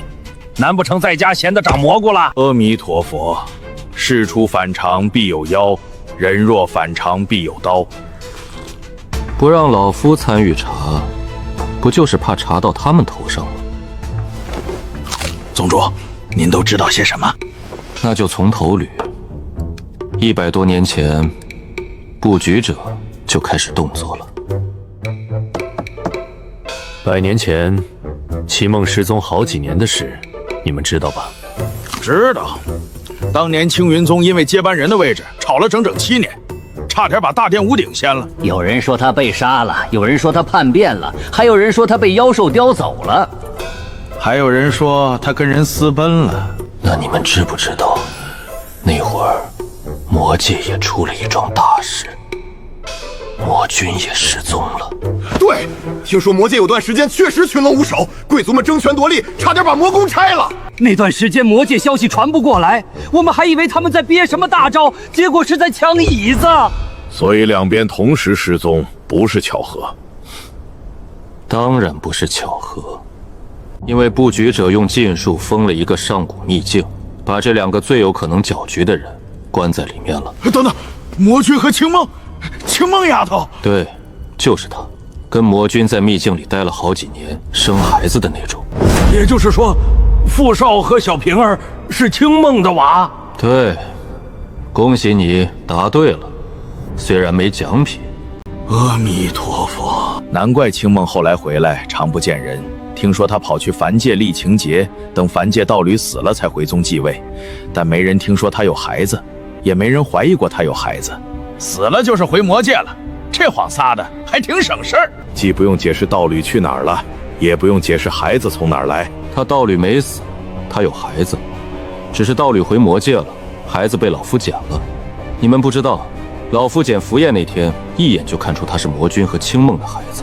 一眼？一眼。看见没？我儿子，我儿子。当年魔尊喜当爹，到处炫耀，跟妖兽说完，跟树上的鸟说。那段时间，秘境里的妖兽看见他就跑。虽然符砚长大了，变样了，但那双眼睛跟魔君的一模一样。那灵根，那气质，那股藏得不太好的魔气，错不了。就好像你吃一口馒头，就知道这是言川蒸的，别人蒸不出这个味儿。宗主，您怎么知道这么清楚？对呀，这个布局之人都未必知道这么多吧？宗主，您蹲人家床底下了？老夫当时也在秘境里。被追杀嘛，恰好就躲进去了。躲进去之后发现出不来，就跟他们一起被困了好几年。所以宗主你也在那个上古秘境里？在，还在里面待了好几年。还看了他们谈恋爱。闲着也是闲着，顺便看看那对奇葩谈恋爱，打发时间。秘境很大，他们住东边，老夫住西边，隔着好几座山呢，不算床底下。但老夫修为高，耳朵好，也没特意听，顺风飘过来的。耳朵他自己要收，老夫也拦不住。就像你们不想吃黄瓜，但黄瓜就在面前，你们能忍住不吃吗？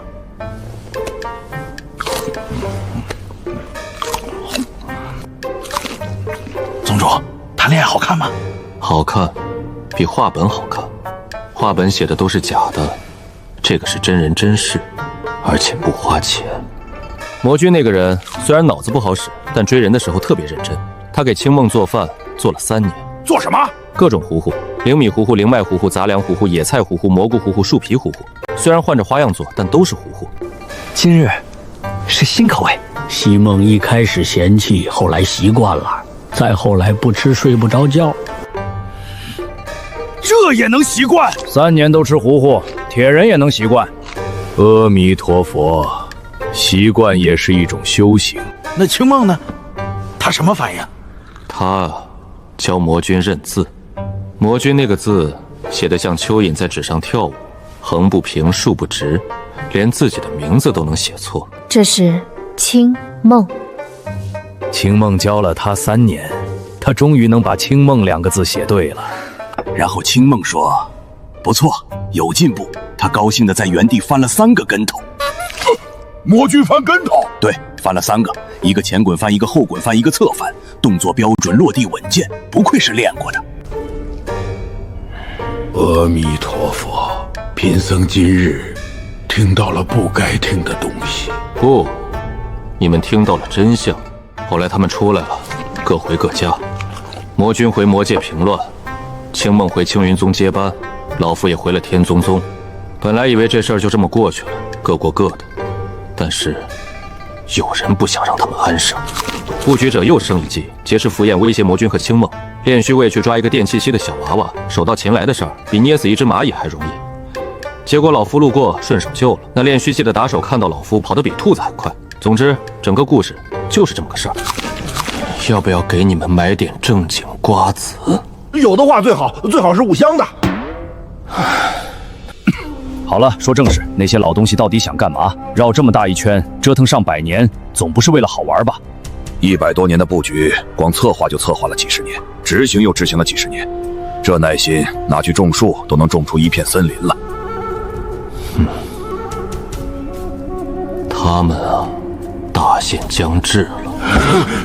是啊，那几个老东西，最小的也活了5000年，大层期的寿元也就5、6千年，再不能飞升，就该灰飞烟灭。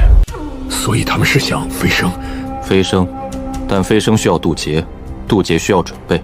大成期的劫不是想渡就能渡的，需要天时、地利、人和，最重要的是需要足够的气运。气运这东西看不见摸不着，但它是渡劫的硬通货。气运不够，天雷把你劈成灰；气运够，天雷劈完还能帮你淬体。同样是渡劫，有气运的叫飞升，没气运的叫火化。所以他们搞仙魔对立搞了上百年，是想炼化2界气运。最好再来一次仙魔大战，这样就能聚集2界所有高层天骄和气运，到时候用法阵一起炼化，2界的气运就归他们了。一将功成万骨枯，他们要飞升，要踩着多少人的尸骨？宗主，你有证据吗？没有。万仙盟是讲规矩的地方，没证据就是诬陷。诬陷几个大成期老祖，天津会有证据，老子今天就掀桌了，直接把那几个老东西按在地上摩擦。4个大成，还只是明面上的，背后还有魔界的老牌贵族、修仙界的隐士家族、邪修组织。这些人盘根错节，像一棵树的根，挖不完。如果万仙盟已经被渗透和控制了，我们一点胜算都没有。就算宗主您能打，您能一个打4个吗？那怎么办？老夫今天怼了他们一顿，他们短期内应该不会有大动作，但这份平静不会太久。他们要飞升，要渡劫，时间不等人，大限说到就到，拖不起。所以宗主，我们要做什么？你们3个留下来，保护小平儿。您是说，他们会对小平儿下手？他们本来是要炼化2界气运飞升，但炼化2界气运太麻烦。要打仗，要死人，要布局，要等时机。可是混沌灵根现世，让他们有了第2种选择。如果我是他们，我会想，与其炼化2界气运那么麻烦，不如直接炼化这个时代最大的气运者。混沌灵根本身就是这个时代气运的容器，炼化它一个和炼化2界，哪个更容易？所以老夫去查，你们3个守住他，不管发生什么，不管谁来，不管用什么理由，福音不能离开天宗宗。是，谁来都不行，老夫守着他。明天，老夫要亲自去查案。宗主，您要出去很久吗？不一定，你留在宗门好好修炼，能挡合体期一击。宗主，这种护身符是不是要消耗修为？老夫修为高得很，消耗一点不要紧。宗主说不要紧，可俺知道，护身粉碎一次，就是他替俺当一次。这玉牌沉得很。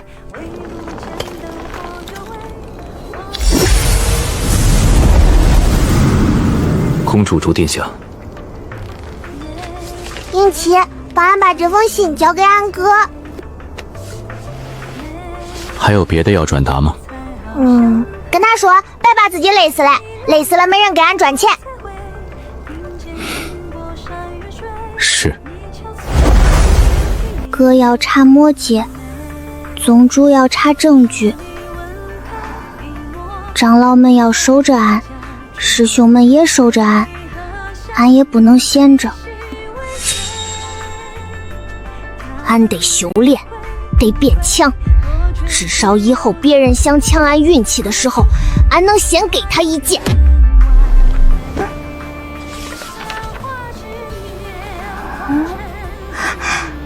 咱家剑宗团宠小师妹很好看嘞。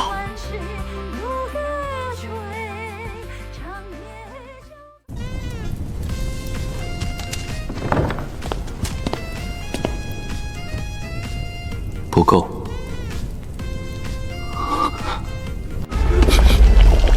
宗主，您吃得完吗？那锅肉够10个人吃的。路上吃不完还能卖。我的红烧肉。师兄姐。唉，今天吃馒头。陈光照在四师兄背上，像一个被生活狠狠捶打过，但还得继续揉面的男人。宗主才回来2天，屁股还没把大天椅子坐热，人又飞走嘞。2800岁的人了，还安定不下来，跟没拴绳的灵兽似的，满修仙界乱窜。没了。翻译一下就是：想老夫了也别发消息，老夫忙着呢。再翻译一下，他就是想让我们想他。这个阅读理解，俺给满分。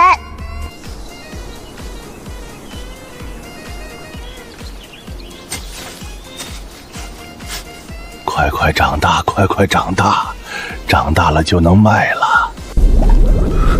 这一路一定要成，一定要成，一定要成！白开水也有白开水的好，至少不会烫嘴。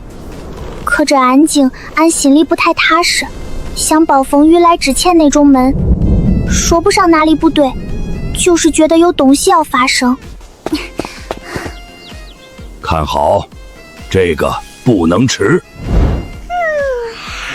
俺觉得他可能没听懂，也可能听懂嘞，但不在乎。三师兄，恁在干啥？学驯兽。哦，学个副业总没错。趁大长老在家，不要钱，不学白不学。哦，虽然没有钱养灵兽，但是我们有圣兽，比那些高阶灵兽威风多了。大长老，圣女果啥时候能吃？过2天。哦，俺过2天再来。你昨天也这么说的。昨天说的是过2天，今天说的也是过2天，不矛盾。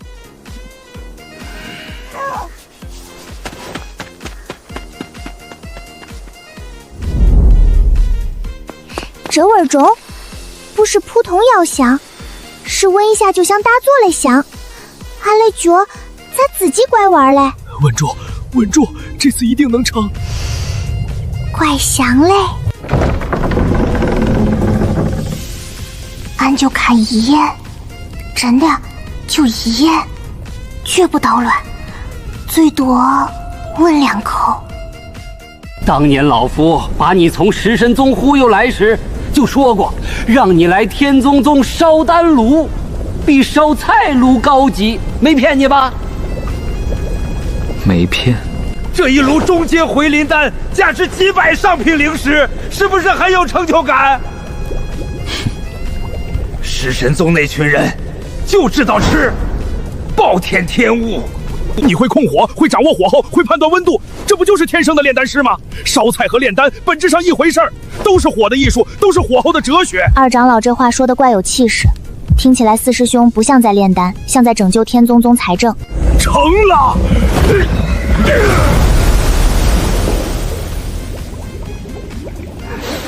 哇，怪香嘞！不是给你吃的，是给你试药的，吃和试不一样。好吃。唉，算了，好吃就好。15。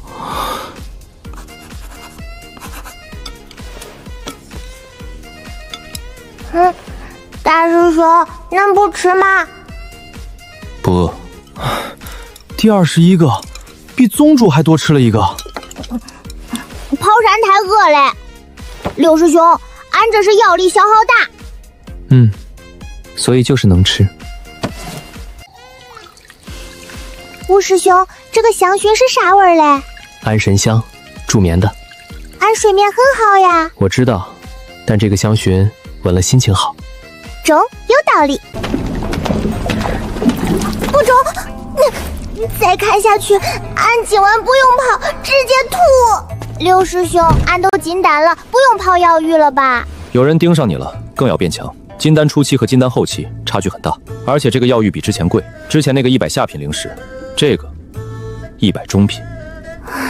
中吧，这个味儿像把100双没洗了袜子煮成汤，又往里加腐乳、臭豆腐、粉来灵草。不中啊，真不中。大师兄每次都走这么快。大师兄怕你吐他身上。大师兄才不会这么想，啥时候说嘞？你上次泡药浴吐完之后，大师兄这个人啥话都放在心里，可偶尔说出来的话比他的剑还扎人。服用者反应呕吐，糖果压制效果有效。备注：下次提前准备糖。六师兄，能不能下次换个不抽嘞？能，但药效可能差一半。那还是抽。